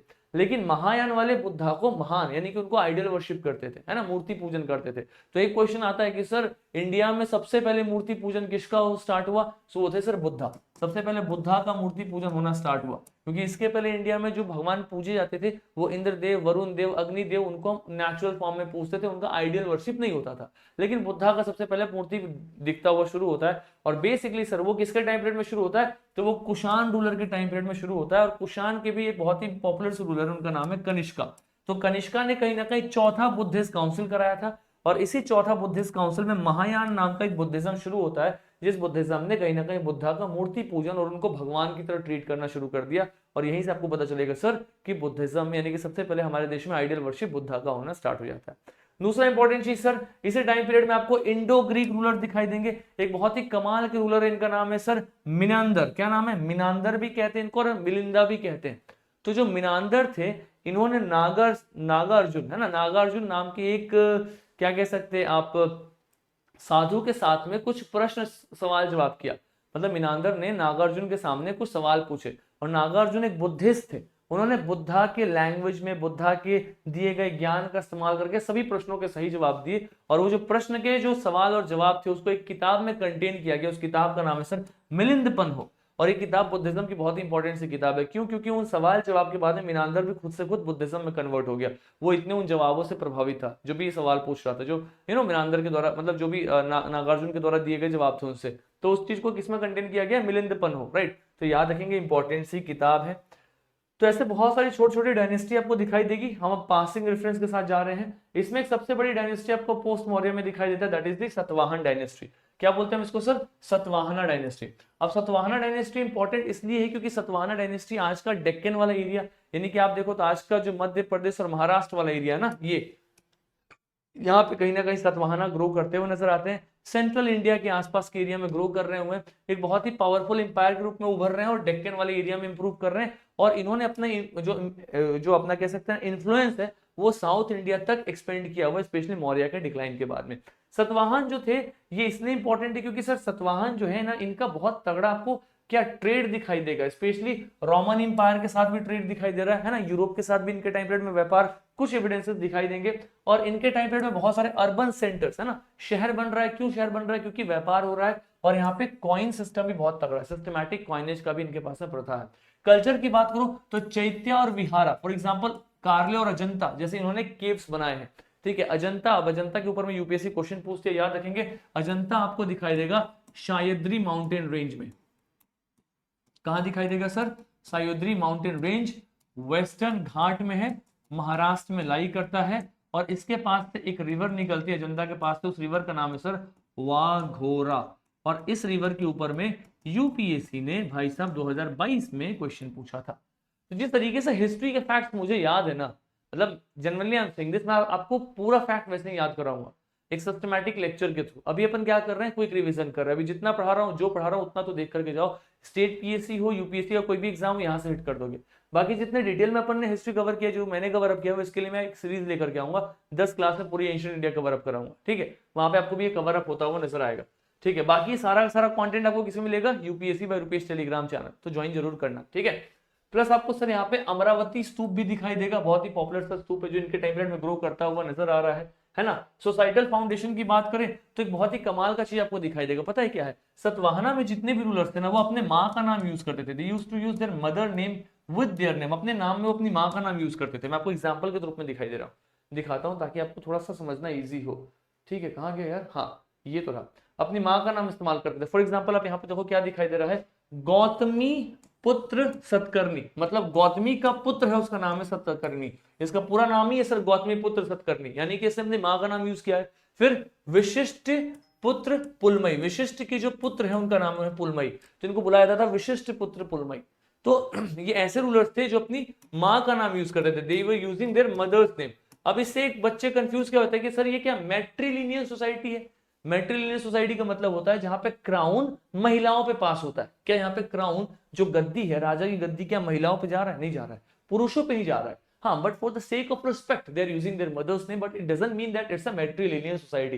ये बेसिक से ट्रैप से बच्चे फंसते हैं, इसको तो ध्यान रखेंगे। बाकी यहाँ पे बहुत सारे इंस्क्रिप्शन है, अपन इसको डिटेल में पढ़ेंगे, सारे इंस्क्रिप्शन पढ़ेंगे, है ना। चलो भैया, साउथ इंडिया की तरफ में आओगे तो डेक्कन में आपको साउथ इंडिया दिखाई देगा। और बेसिकली साउथ इंडिया का अगर आपको क्रोनोलॉजी बताऊं तो इस टाइम पीरियड को अपन बोलते हैं संगम एज। अब संगम मतलब क्या होता है? संगम का मतलब होता है सर कॉन्फ्लुएंस, है ना। संगम किस चीज का कॉन्फ्लुएंस? सर इस टाइम पीरियड में जितने भी साउथ इंडिया के बड़े इंपायर्स, उन इंपायर्स में रहने वाले जितने भी बड़े बड़े कवि हैं, लेखक हैं, वो सब एक साथ मिल करके बैठ रहे हैं, रचनाएं कर रहे हैं, और उस टाइम पीरियड को अपन संगम एज का टाइम पीरियड कहते हैं। तो इस प्रकार से 3 बार संगम एज हुआ है, 3 संगम हुआ है, यानी कि 3 बार ऐसे कॉन्फ्लुएंसेस हुए हैं जहां पे साउथ इंडिया के बड़े बड़े लेखक, राइटर एक साथ बैठ करके बहुत बड़ी बड़ी किताबों का रचना करते हुए नजर आते हैं। बेसिकली टाइम पीरियड क्या है सर? इसका टाइम पीरियड है 300 बीसी से लेकर के 300 एडी तक, यानी कि 600 वर्ष की इतिहास है। और इस इतिहास में आपको मौर्य भी दिखाई दे देंगे, सतवाहन भी दिखाई दे देंगे, और कहीं ना कहीं इसके बाद में आपको गुप्ताओं की भी शुरुआत होते हुए नजर आ रही है। यानी कि जब नॉर्थ इंडिया में मौर्य खत्म होकर के सतवाहना शुरू हो रहा है, साउथ इंडिया में अभी भी क्या चल रहा है? संगम एज चल रहा है। और साउथ इंडिया में अभी भी सर 3 बहुत ही बड़े डायनेस्टीज दिखते हुए नजर आ रहे हैं, चेरा, चोला, पांड्या। ये 3 बहुत ही बड़े डायनेस्टीज है साउथ इंडिया के, और इन्हीं 3 डायनेस्टी के टाइम पीरियड में आपको संगम एज की शुरुआत होती है। इन 3 के 3 संगम एज को होस्ट करते हैं पांड्या। जो पांड्या रूलर थे, इन्होंने तीनों के 3 संगम एज को होस्ट किया, यानी कि तीनों संगम पांड्याओं के द्वारा कराए गए हैं। ठीक है, अब मैं आपको यहाँ पे दिखा देता हूं इन 3 संगम के बारे में आपको क्या दिखाई देगा। देखो, सबसे कमाल की बात आपको क्या दिखाई देगी यहाँ पे? ये जो 3 रूलर्स हैं, इनका नाम क्या है? चेरा नाम है, चोला और पांड्या। और इसको होस्ट किसने किया सर? पांड्या ने किया है। इन तीनों का बहुत अच्छा रूल चल रहा है साउथ इंडिया में स्पेशली। और अगर मैं संगम लिटरेचर की बात करूं तो संगम लिटरेचर कहीं ना कहीं संगम के कल्चर के बारे में, तमिल कल्चर के बारे में, उनकी सोसाइटी के बारे में, साउथ इंडिया की हिस्ट्री के बारे में हमें दिखाते हुए नजर आती है। ठीक है, बेसिकली संगम एज की कुछ किताब है, जिसमें कुछ किताबों का नाम जो मुझे ध्यान में आ रहा है, एक किताब का नाम है सर तोलका पीएम। क्या नाम है? तोलका पीएम, है ना। इसको लिखा था सर तोलका पियर ने। किसने लिखा था सर? तोलका पियर ने लिखा था। तोलका पीएम कहीं ना कहीं आपकी ग्रामर की बुक थी, है ना। संगम एज की ग्रामर की किताब थी, that was a grammar book, Tolkappiyam. फिर एक आपको कौन सी किताब दिखाई देगी? देयर आर 2 और 3 more important books, I am just missing out the name of those books, but they are extremely important, जिसमें आपको पांड्या रूलर ने कोवलन की हत्या कर दी थी, शिलापति क्रमन। यस, शिलापति क्रमन, है ना, शिलापति क्रमन, इलांगो अडिगल इनके राइटर थे। दूसरी किताब थी सर मनी मेंगलई। ये सब इंपॉर्टेंट सी किताबें, शिलापति क्रमन, मनी मेंगलई, तोलका पियर, है ना। अगर आपने इन 3 किताब का नाम ध्यान में रखा हुआ है, मेजॉरिटी ऑफ क्वेश्चन जो संगम एज के लिटरेचर से आते हैं आपसे लगेंगे। आपका काम क्या है? मैंने राइटर्स का भी नाम बोला है, बुक का भी नाम बोला है, गूगल पे जाकर के देखो राइटर का नाम, बुक का नाम, और एक जगह लिख लो, एक जगह नोट्स में, आपका काम खत्म, है ना। You will find that you are able to understand the concept. और इसमें याद रखना स्पेशली जो पांड्या थे, कौन? जो पांड्या थे ना, जब पांड्या रूलर साउथ इंडिया में थे तो नॉर्थ में याद रखना भी मौर्य का शासन चल रहा था, स्पेशली चंद्रगुप्त मौर्य का। क्यों? क्योंकि चंद्रगुप्त मौर्य के टाइम पीरियड में एक किताब लिखी गई है इंडिका, जो मेघसनीस ने लिखा था। इस इंडिका वाली किताब में इन्होंने मेंशन किया हुआ है किसके बारे में? They have strongly mention about Pandya. See देखो, पांड्या के बारे में बेसिकली इस किताब में मेंशन किया गया, इंडिका वाली किताब में। तो इससे पता चलता है जब ये 3 डायनेस्टी चल रही है साउथ में, तो नॉर्थ में मौर्य रूलर चल रहे हैं, यानी कि 3 डायनेस्टी ने साउथ इंडिया को काफी लंबे समय तक रूल किया है। और आपको पूरा पूरा दिख रहा है ना, 600 वर्ष, 300 बीसी से लेकर के 300 एडी तक, पूरा पूरा कितना हो गया sir? Approximately it's around 600 years history, 600 साल की इतिहास हो गया ना, इंपॉर्टेंट है। और सर इनका जो एविडेंस हमें मिला है वो रोमन इंपायर के साथ व्यापार करने का, वी हैव फाउंड ग्रेट और extensive trade with the Roman empire, that we can see with this people. बहुत ही एक्सटेंसिव ट्रेड आपको रोमन इंपायर के साथ दिखाई देगा। बेसिकली स्पाइस, पर्ल्स और टेक्सटाइल्स का बहुत ही तगड़ा इंपायर हो रहा है। रोमन इंपायर कहाँ पे सर? ये आपका यूरोप का इंपायर है। आपको पता चलेगा सर पांड्या रूलर्स कहीं ना कहीं रूल कर रहे हैं आपको कोस्टल एरियाज में, और वो ऐसे समुद्री तट से कहां? यूरोप तक व्यापार कर रहे हैं, रोमन इंपायर तक। और रोमन इंपायर से गोल्ड इंडिया में आ रहा है, वो लोग गोल्ड दे रहे हैं, और गोल्ड के बदले वो खरीद क्या रहे हैं? स्पाइस खरीद रहे हैं, पर्ल्स खरीद रहे हैं, टेक्सटाइल्स खरीद रहे हैं। इंडिया के टेक्सटाइल्स में स्पाइस एंड पर्ल्स इतने ज्यादा पॉपुलर थे यूरोपियन कॉन्टिनेंट में उस टाइम पीरियड में भी, है ना। रोमन इंपायर के साथ आपको ट्रेड करता हुआ दिखाई देगा। साउथ इंडिया के कुछ और इंपॉर्टेंट सी डायनेस्टीज हैं। तो अगर आप देखो तो साउथ इंडिया में जो पहले अगर सोशल स्ट्रक्चर को देखोगे तो साउथ इंडिया का जो सर वर्ना सिस्टम है ना, वो थोड़ा कम है rigid, it's not that much rigid how much it is there in the north India. South India का वर्ण सिस्टम थोड़ा कम रिजिड है, वेरियर क्लास है, यहाँ पे भी मोनार्की है और पेट्रियार्कल सोसाइटी है, आपको साउथ इंडिया नॉर्थ में दिखाई दे रहा है, एक्जैक्टली वही चीज आपको यहाँ पे भी दिखाई देगा। स्पिरिचुअल लैंडस्केप में देखोगे तो आपको मुरुगन और क्या है कोटरावई, ये सब के सब क्या है वहां पे डीटीज के रूप में सेलिब्रेट किए जाते हैं, पूजा की जाता है। मुरुगन को वॉर गॉड कहा जाता है, युद्ध का देवता मुरुगन, है ना, क्या कहते हैं इनको, मुर्गन, है ना, वॉर गॉड। साउथ इंडिया में इनकी पूजा होती हुई नजर आती है, ठीक है। अर्ली भक्ति यानी कि भक्ति मूवमेंट की शुरुआत कहीं ना कहीं यहाँ पे होता है। बुद्धिज्म जैनिज्म का भी यहाँ पे आपको कुछ ना कुछ प्रेजेंस दिखाई देता हुआ नजर आएगा, ठीक है। इसको हम डिटेल में पढ़ेंगे आगे, है ना। इकोनॉमी की बात अगर अपन करें तो आपको दिखाई देगा सर राइस, शुगर कैन, ये सब आपको दिखाई देगा। मैरी टाइम, समुद्री रास्ते किसके, रोमन इंपायर के साथ ट्रेड कर रहे हैं। क्या ट्रेड कर रहे हैं सर, तो फिशिंग कर रहे हैं ना, लग्जरियस सामान लेकर के जा रहे हैं, लेकर के आ रहे हैं, ठीक है। इस टाइप के रॉक श्राइन्स मिलते हुए आपको नजर आएगा, ठीक है।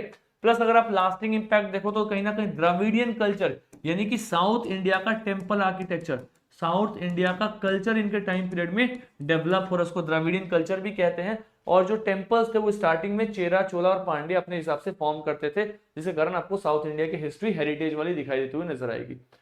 इसके बाद सर नॉर्थ इंडिया में एक बहुत ही पावरफुल डायनेस्टी इमर्ज होती है, उसका नाम है सर गुप्ता इंपायर। क्या नाम है sir, the name of the dynasty is the Gupta empire. Just a second.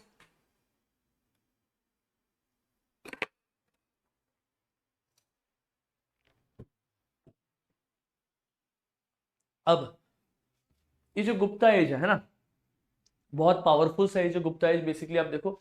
और गुप्ता एज में आपको पता चलेगा सर समुद्रगुप्त है ना, एक बहुत ही पॉपुलर से रूलर दिखाई देंगे।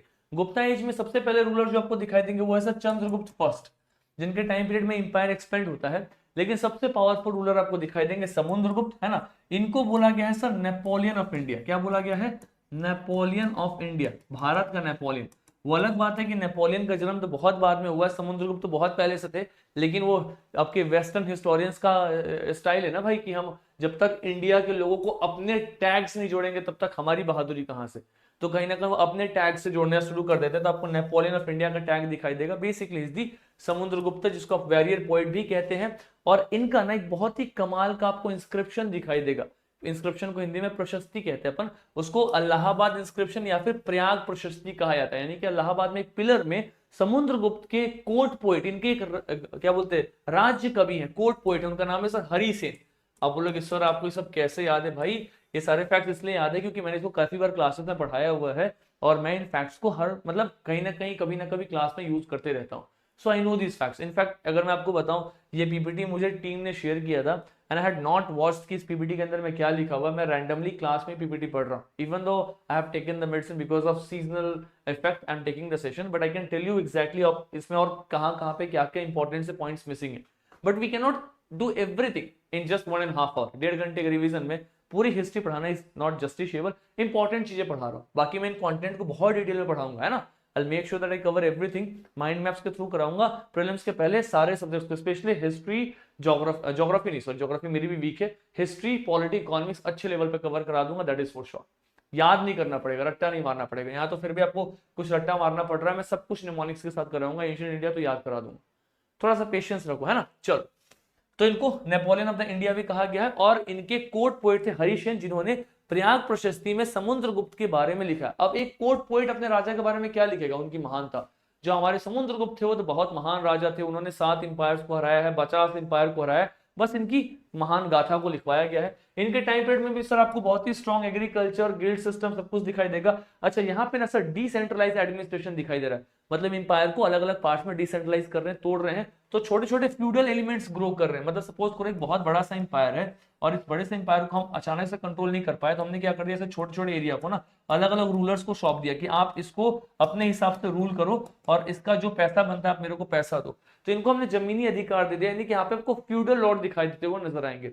ओवरऑल आपको इस जगह पे इस टाइम पीरियड में स्टेबिलिटी दिखाई देगा, मतलब लंबे समय तक गुप्ता के टाइम पीरियड में स्टेबिलिटी है। लेकिन जब लास्ट में गुप्ता एम्पायर खत्म होता है ना, तो ऐसे बहुत छोटे छोटे जो फ्यूडल लॉर्ड्स थे वो राजा बन जाते है ना। और ये हर जगह का सीन है सर, आप छोटे छोटे फ्यूडल लॉर्ड्स को बैठाओगे वो बाद में आकर के राजा बनेंगे ही बनेंगे, है ना। फिर आपको एक दूसरे जो रूलर दिखाई देंगे गुप्ता में, कमाल के शासक दिखाई देंगे, उनका नाम था सर, क्या नाम था उनका, नाम था चंद्रगुप्त सेकंड विक्रमादित्य।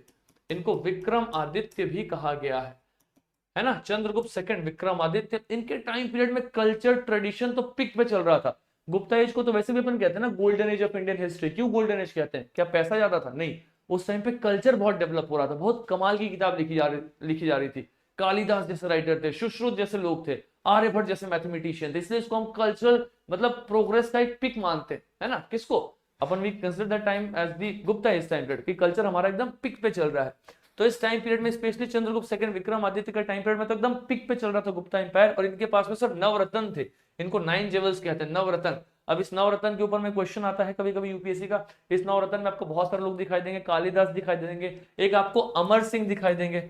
अमर सिंह की किताब थी अमर कोश, अमर कोशा कुछ करके उस किताब का नाम है। यूपीएससी ने 2020 में आईएएस के एग्जाम में क्वेश्चन पूछा हुआ था, ठीक है। वो 9 जेवल्स आपको कहां दिखाई देंगे? चंद्रगुप्त सेकंड विक्रमादित्य में 9 जेवल्स दिखाई देंगे, ठीक है। इनके टाइम पीरियड में सर वुमेन का स्टेटस, जो सोसाइटी में जो कंडीशन था उसमें थोड़ा सा बदलाव होता हुआ नजर आता है, थोड़ी महिलाओं की कंडीशन इंप्रूव हो रही है, प्लस कास्ट सिस्टम भी थोड़ा सा यहाँ पे शुरू होता हुआ नजर आ रहा है, ठीक है, रिफाइन होता हुआ नजर आ रहा है, ठीक है। साइंस की बात करें आखिरकार में क्यों हम इसको कहते हैं गोल्डन एज? हम गोल्डन एज सर इसलिए कहते हैं क्योंकि इस टाइम पीरियड में आपको आर्यभट्ट, ब्राह्ममिहिर जैसे बहुत महान मैथमेटिशियंस दिखाई देंगे, है ना। मैथमेटिशियंस के साथ एस्ट्रोनॉमी दिखाई देंगे। आर्यभट्ट ने कहीं ना कहीं पाई कैलकुलेट किया है ना, इक्लिप्सेस को एक्सप्लेन किया हुआ है। आपको ब्राह्ममिहिर ने एस्ट्रोनॉमी में बहुत कमाल का काम किया हुआ है। जीरो को इंट्रोड्यूस किया गया, डेसिमल को इंट्रोड्यूस किया गया इनके टाइम पीरियड में। Can understand the level of progress at this point of time.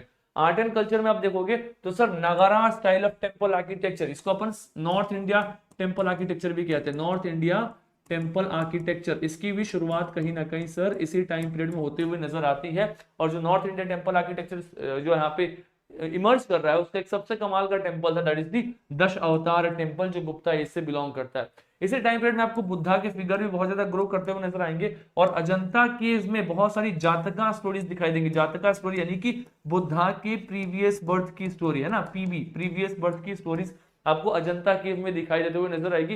ये वही अजंता केव जिसके बारे में मैंने आपको पढ़ाया था, कहाँ पे? वाघोरा रिवर के पास में सह्याद्री माउंटेन रेंज, वेस्टर्न घाट, महाराष्ट्र में एग्जिस्टेड है, वो आपको यहाँ पे दिखाई देगा, ठीक है।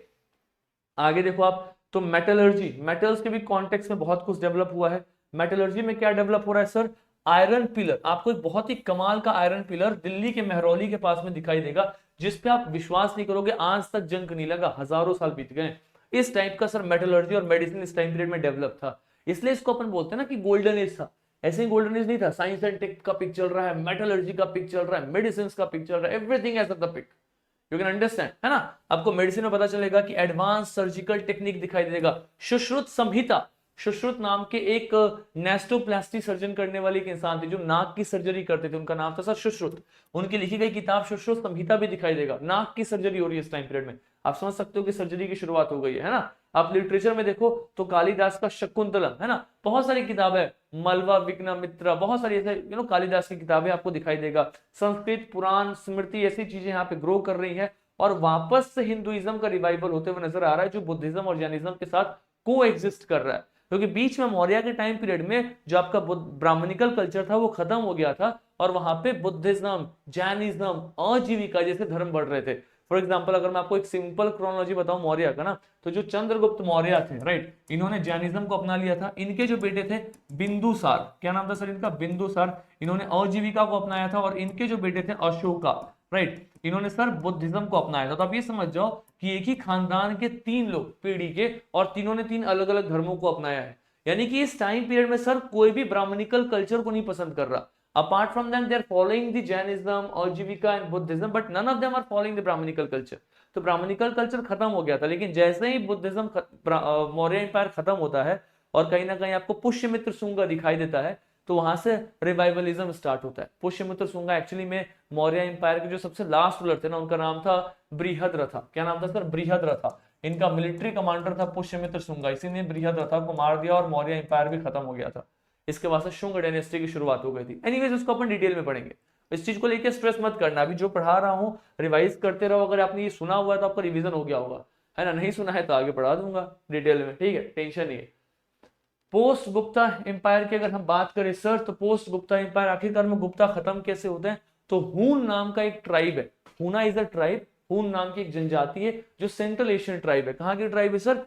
हून एक सेंट्रल एशियन ट्राइब है जो कहीं ना कहीं सेंट्रल एशिया से इंडिया में आती है और वो गुप्ता पीरियड में आकर के बहुत बार इन्वेजन्स करती है और इसके बाद में कहीं ना कहीं गुप्ता पीरियड कमजोर होते होते खत्म हो जाता है। ठीक है, तो हुना का अटैक करना, सेंट्रल अथॉरिटी कमजोर हो जाना, जो अलग अलग प्रोविंसेस थे जिनमें हमने अलग अलग लोगों को गवर्नर बनाया हुआ, फ्यूडल हेड बनाया हुआ, वो टूटने लग गए। जैसे सेंट्रल अथॉरिटी कमजोर होगी ना, तो जो छोटे छोटे हमारे प्रोविजनल लोग थे जो हमें अपना चंदा वंदा देते थे ना, वो बोलेंगे हम चंदा नहीं देंगे, क्योंकि उनको पता है राजा कमजोर है, अटैक ही नहीं कर पाएगा, वो टूटने लग गए, प्रोविंशियल ऑटोनॉमी खत्म हो गई। ठीक है, इकोनॉमी कहीं ना कहीं स्टेबिलिटी खत्म हो रही थी क्योंकि कमजोर शासक गद्दी पे बैठ रहे थे, तो कहीं ना कहीं गुप्ता क्या हो रहे हैं सर, टूटते हुए नजर आएंगे। ठीक है, इसी टाइम पीरियड में सर बहुत सारी अलग अलग डायनेस्टीज का शुरुआत हो रहा है, वंश का शुरुआत हो रहा है। फॉर एग्जाम्पल मौखारी डायनेस्टी, मौखारी वंश जो कन्नौज वाले एरिया में बहुत पॉपुलर है। लेटर गुप्ता आपको मगध में पॉपुलर दिखाई देंगे, मैत्रिका आपको कहीं ना कहीं वेस्टर्न इंडिया में दिखाई देंगे। आप बिलीव करोगे इसके ऊपर में यूपीएससी ने सर 2022 में क्वेश्चन पूछा था, है ना, कि पोस्ट गुप्ता में कौन कौन सी डायनेस्टी थी, सर यही सब डायनेस्टीज है पोस्ट गुप्ता की, और यहां से क्वेश्चन आता है यूपीएससी में। यू कैन अंडरस्टैंड कितना इंपॉर्टेंट ये क्विक रिवीजन सीरीज है ना। साउथ इंडिया के एक दो प्रोमिनेंट से डायनेस्टीज है, इसको कवर अप करके थोड़ा सा हर्षा पढ़ेंगे और एंशिएंट खत्म हो जाएगा, मैक्स टू मैक्स 10 मिनट के अंदर में, 5 से 10 मिनट। साउथ इंडिया में सर आपको चालुक्यास दिखाई देंगे, चालुक्यास ऑफ बदामी, है ना। बेसिकली इनके एक रूलर है पुलकेशन सेकंड, और पुलकेशन सेकंड का ना फाइट हुआ है, किसके साथ में हुआ है बताओ फटाफट। इनका सर फाइट हुआ है हर्षा के साथ। हर्षवर्धन एक बहुत ही पॉपुलर रूलर है नॉर्थ इंडिया में, है ना। कन्नौज उनका कैपिटल है, हर्षवर्धन मैं आगे पढ़ाऊंगा। और इस बैटल को इन्होंने नर्मदा नदी के किनारे लड़ा है, नर्मदा के तट पे। वो क्या रहा था ना कि हर्षवर्धन नॉर्थ इंडिया से साउथ की तरफ आना चाह रहे थे और नर्मदा के तट पे पुलकेशन सेकंड ने उनको हरा दिया। इसके बाद हर्षा कभी साउथ में आया ही नहीं, वापस नॉर्थ में चला गया।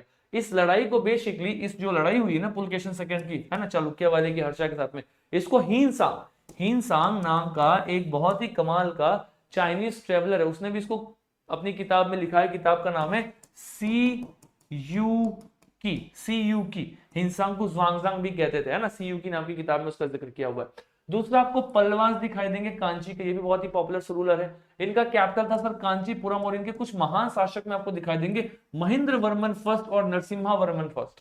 और महेंद्र वर्मन फर्स्ट ने एक संस्कृत किताब लिखा है, उसके संस्कृत का प्ले का नाम है सर मत्ता विलासा। क्या नाम है? मत्ता विलासा, है ना, मत्ता विलासा। इनकी एक संस्कृत की कहानी है, प्ले है, उसका नाम है मत्ता विलासा। किसने लिखा है सर? महेंद्र वर्मन फर्स्ट ने लिखा है। Can you believe this is the IAS का एग्जाम का क्वेश्चन ऑफ 2025। यूपीएससी में 2000 क्वेश्चन, यूपीएससी में कौन से आईएएस एग्जाम में सर 2025 में क्वेश्चन था। इस साल 2 महीने पहले ये क्वेश्चन आया वो यूपीएससी में। देखो कितना इंपॉर्टेंट है टॉपिक, है ना। इस टाइम पीरियड में आपको शोर टेम्पल और रथ टेम्पल ऐसे ग्रो करते हुए नजर आ रहे हैं। ठीक है, ये कुछ साउथ इंडिया की डायनेस्टीज हैं। आगे आपको बताऊं मैं, तो हर्षा के रूल में आपको दिखाई देगा, हर्षा के सर कुछ इंपॉर्टेंट से कैपिटल्स हैं। फॉर एग्जांपल हर्षवर्धन एक डायनेस्टी जो थी, मतलब एक पहले इस डायनेस्टी का नाम क्या था, तो हर्षा मतलब हर्षवर्धन का जो डायनेस्टी था इसका नाम था वर्धन डायनेस्टी, है ना। तो इसका पुराना कैपिटल हुआ करता था थानेश्वर, जो कि हरियाणा में है। बाद में कैपिटल शिफ्ट होकर के कन्नौज हो गया, कन्नौज यूपी में आपको दिखाई देगा। और बेसिकली इस एरिया में एक यूनिफाइड नॉर्दर्न किंगडम, एक बहुत ही स्ट्रॉन्ग नॉर्थ किंगडम आपको यहाँ पे ग्रो होता हुआ नजर आएगा। अगर आप इसके एडमिनिस्ट्रेशन, इकोनॉमी और सोसाइटी की बात करो तो इनका गवर्नेंस मॉडल बहुत ही स्ट्रॉन्ग था, और प्लस इनकी एग्रीकल्चर बेस्ड इकोनॉमी थी, मतलब एग्रीकल्चरल बेस्ड बहुत ही तगड़ी इकोनॉमी इनकी आपको होते हुए नजर आएगी। और इसी टाइम पीरियड में, इन्हीं के टाइम पीरियड में, राइट, आपको कौन दिखाई देंगे आते हुए, तो हर्षा के टाइम पीरियड में आपको हीनसांग दिखाई देते हुए देंगे, राइट। तो मैंने याद कैसे किया है, H for Harsha, H for Hiuen Tsang. अच्छा, एक और ट्राइब चाइनीज ट्रेवलर है जो इंडिया में आते हैं, उनका नाम है सर फाहियान, फाहिन भी कहते हैं बहुत लोग, फाहिन। ये किसके टाइम पीरियड में आते हैं? ये आते हैं सर चंद्रगुप्त सेकंड विक्रमादित्य। किसके टाइम पीरियड में? चंद्रगुप्त सेकंड विक्रमादित्य के टाइम पीरियड में जो आपके चाइनीज ट्रेवलर आते हैं उनका नाम क्या था? फाहियान नाम था, फाहिन भी कहते हैं। चंद्रगुप्त सेकंड विक्रमादित्य के टाइम पीरियड में आते हुए नजर आएंगे फाहिन। और आपके हीनसांग जो है वो हर्षा के टाइम पीरियड में आते हुए नजर आएंगे। हीनसांग ने हर्षा को, पता है, शैविज्म से बुद्धिज्म में कन्वर्ट कर दिया। पहले ही हर्षा शिव भगवान को पूछता था, बाद में बुद्धिस्ट हो गया because of the influence of Hiuen Tsang. और हीनसांग को बहुत ही तगड़ा रॉयल पैट्रोनेज मिला क्योंकि उसने बुद्धिज्म को स्प्रेड किया है, और इसने बुद्धिज्म को स्पेशली नालंदा में बहुत ज्यादा स्प्रेड किया। तो वो भी एक इंपॉर्टेंट सा रेलेवेंस दिखाई देगा। कल्चरल लिटरेचर की बात करा जाए तो इस टाइम पीरियड में आपको दिखाई देगा नागनंदा एक Buddhist drama, Ratnavali romantic comedy, और प्रियदर्शिका रॉयल लव स्टोरी। ये तीनों के दिनों किसने लिखा है? हर्षा ने लिखा हुआ है। तो हर्षा की लिखी गई कौन कौन सी इंपॉर्टेंट रचनाएं हैं, तो आपको दिखाई देगा नागनंदा, रत्नावली, प्रियदर्शिका, असिस्टेंट कमांडेंट में काफी बार पूछा गया हुआ है, और स्टेट पीएससी में भी काफी बार पूछा गया हुआ सवाल है ना। अच्छा, एक मैं इंपॉर्टेंट सी चीज बताता हूं आपको कि हर्षा का जो सिग्नेचर है एक इंस्क्रिप्शन पे, उस इंस्क्रिप्शन का नाम है सर बांसखेड़ा इंस्क्रिप्शन। क्या नाम है? बांसखेड़ा इंस्क्रिप्शन। इस इंस्क्रिप्शन पे आपको हर्षा का सिग्नेचर दिखाई देगा। क्या दिखाई देगा? हर्षा का साइन दिखाई देगा बांसखेड़ा इंस्क्रिप्शन पे। एक इंपॉर्टेंट सा फैक्ट है। बाकी ये सारे के सारे जो मैंने आपको टॉपिक्स पढ़ाए उनका एक लास्ट मैंने बता दिया क्या टेक अवे है। आपको इन टॉपिक्स को अच्छे से रिवाइज करना, जो भी मैंने यहाँ पे हाई यील्डिंग टॉपिक्स पढ़ाया हुआ है। बाकी आपका जो ये बुद्धिस्ट और जैन को लेकर के है ना, इसको मैं डिटेल में पढ़ाऊंगा। बाकी मैंने इनका कॉन्ट्रीब्यूशन तो आपको पढ़ा ही दिया हुआ है। तो हमने किस तरीके से कवर किया है आज की क्लास को? स्टार्ट कैसे होता है सर? स्टोन एज से स्टार्ट होता है, आईबीसी में गए, वैदिक एज, महाजनपद में मगध पढ़े, वहां से मौर्य, फिर संगम एज में हमने चेला चोरा पांड्या, गुप्ता एम्पायर, और फिर पोस्ट गुप्ता में हमने हर्षा और मौखारी जैसी डायनेस्टीज को पढ़ा। सो this is a quick revision. आपको एक पूरा का पूरा मैंने क्रोनोलॉजिकल रिवीजन कराया है एंशिएंट इंडिया का। I hope this revision is going to be extremely helpful to all of you, and it's a humble request of mind कि अगर आप इस कंटेंट को रिवाइज कर रहे हो, do not forget to join UPSC by Rupesh the telegram channel, where you will get the content and you can revise this content as many time as you can, so that it becomes easy and comfortable for you all to cover the syllabus. बाकी अपन अभी क्या कर रहे हैं sir? 25 days challenge of Indian polity कर रहे हैं। Polity की 7-8 क्लासेस बची हैं, 15 दिन में पॉलिटी खत्म करेंगे, 15 दिन में। उसके बाद हम most probably economy cover up करेंगे, इकोनॉमी के 10 चैप्टर कवर अप करेंगे, जहां से हर साल यूपीएससी प्रीलिम्स में जम के क्वेश्चंस आते हैं।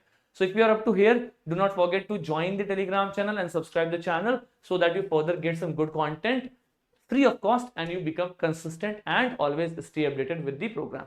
So I hope this was helpful to each and every one of you, and this is for today. I hope the session was helpful to all of you. If it is, do let me know in the comment box. See you tomorrow in tomorrow's class. All the very best. God bless you all. Jai Hind. Thank you so much everyone. Take care.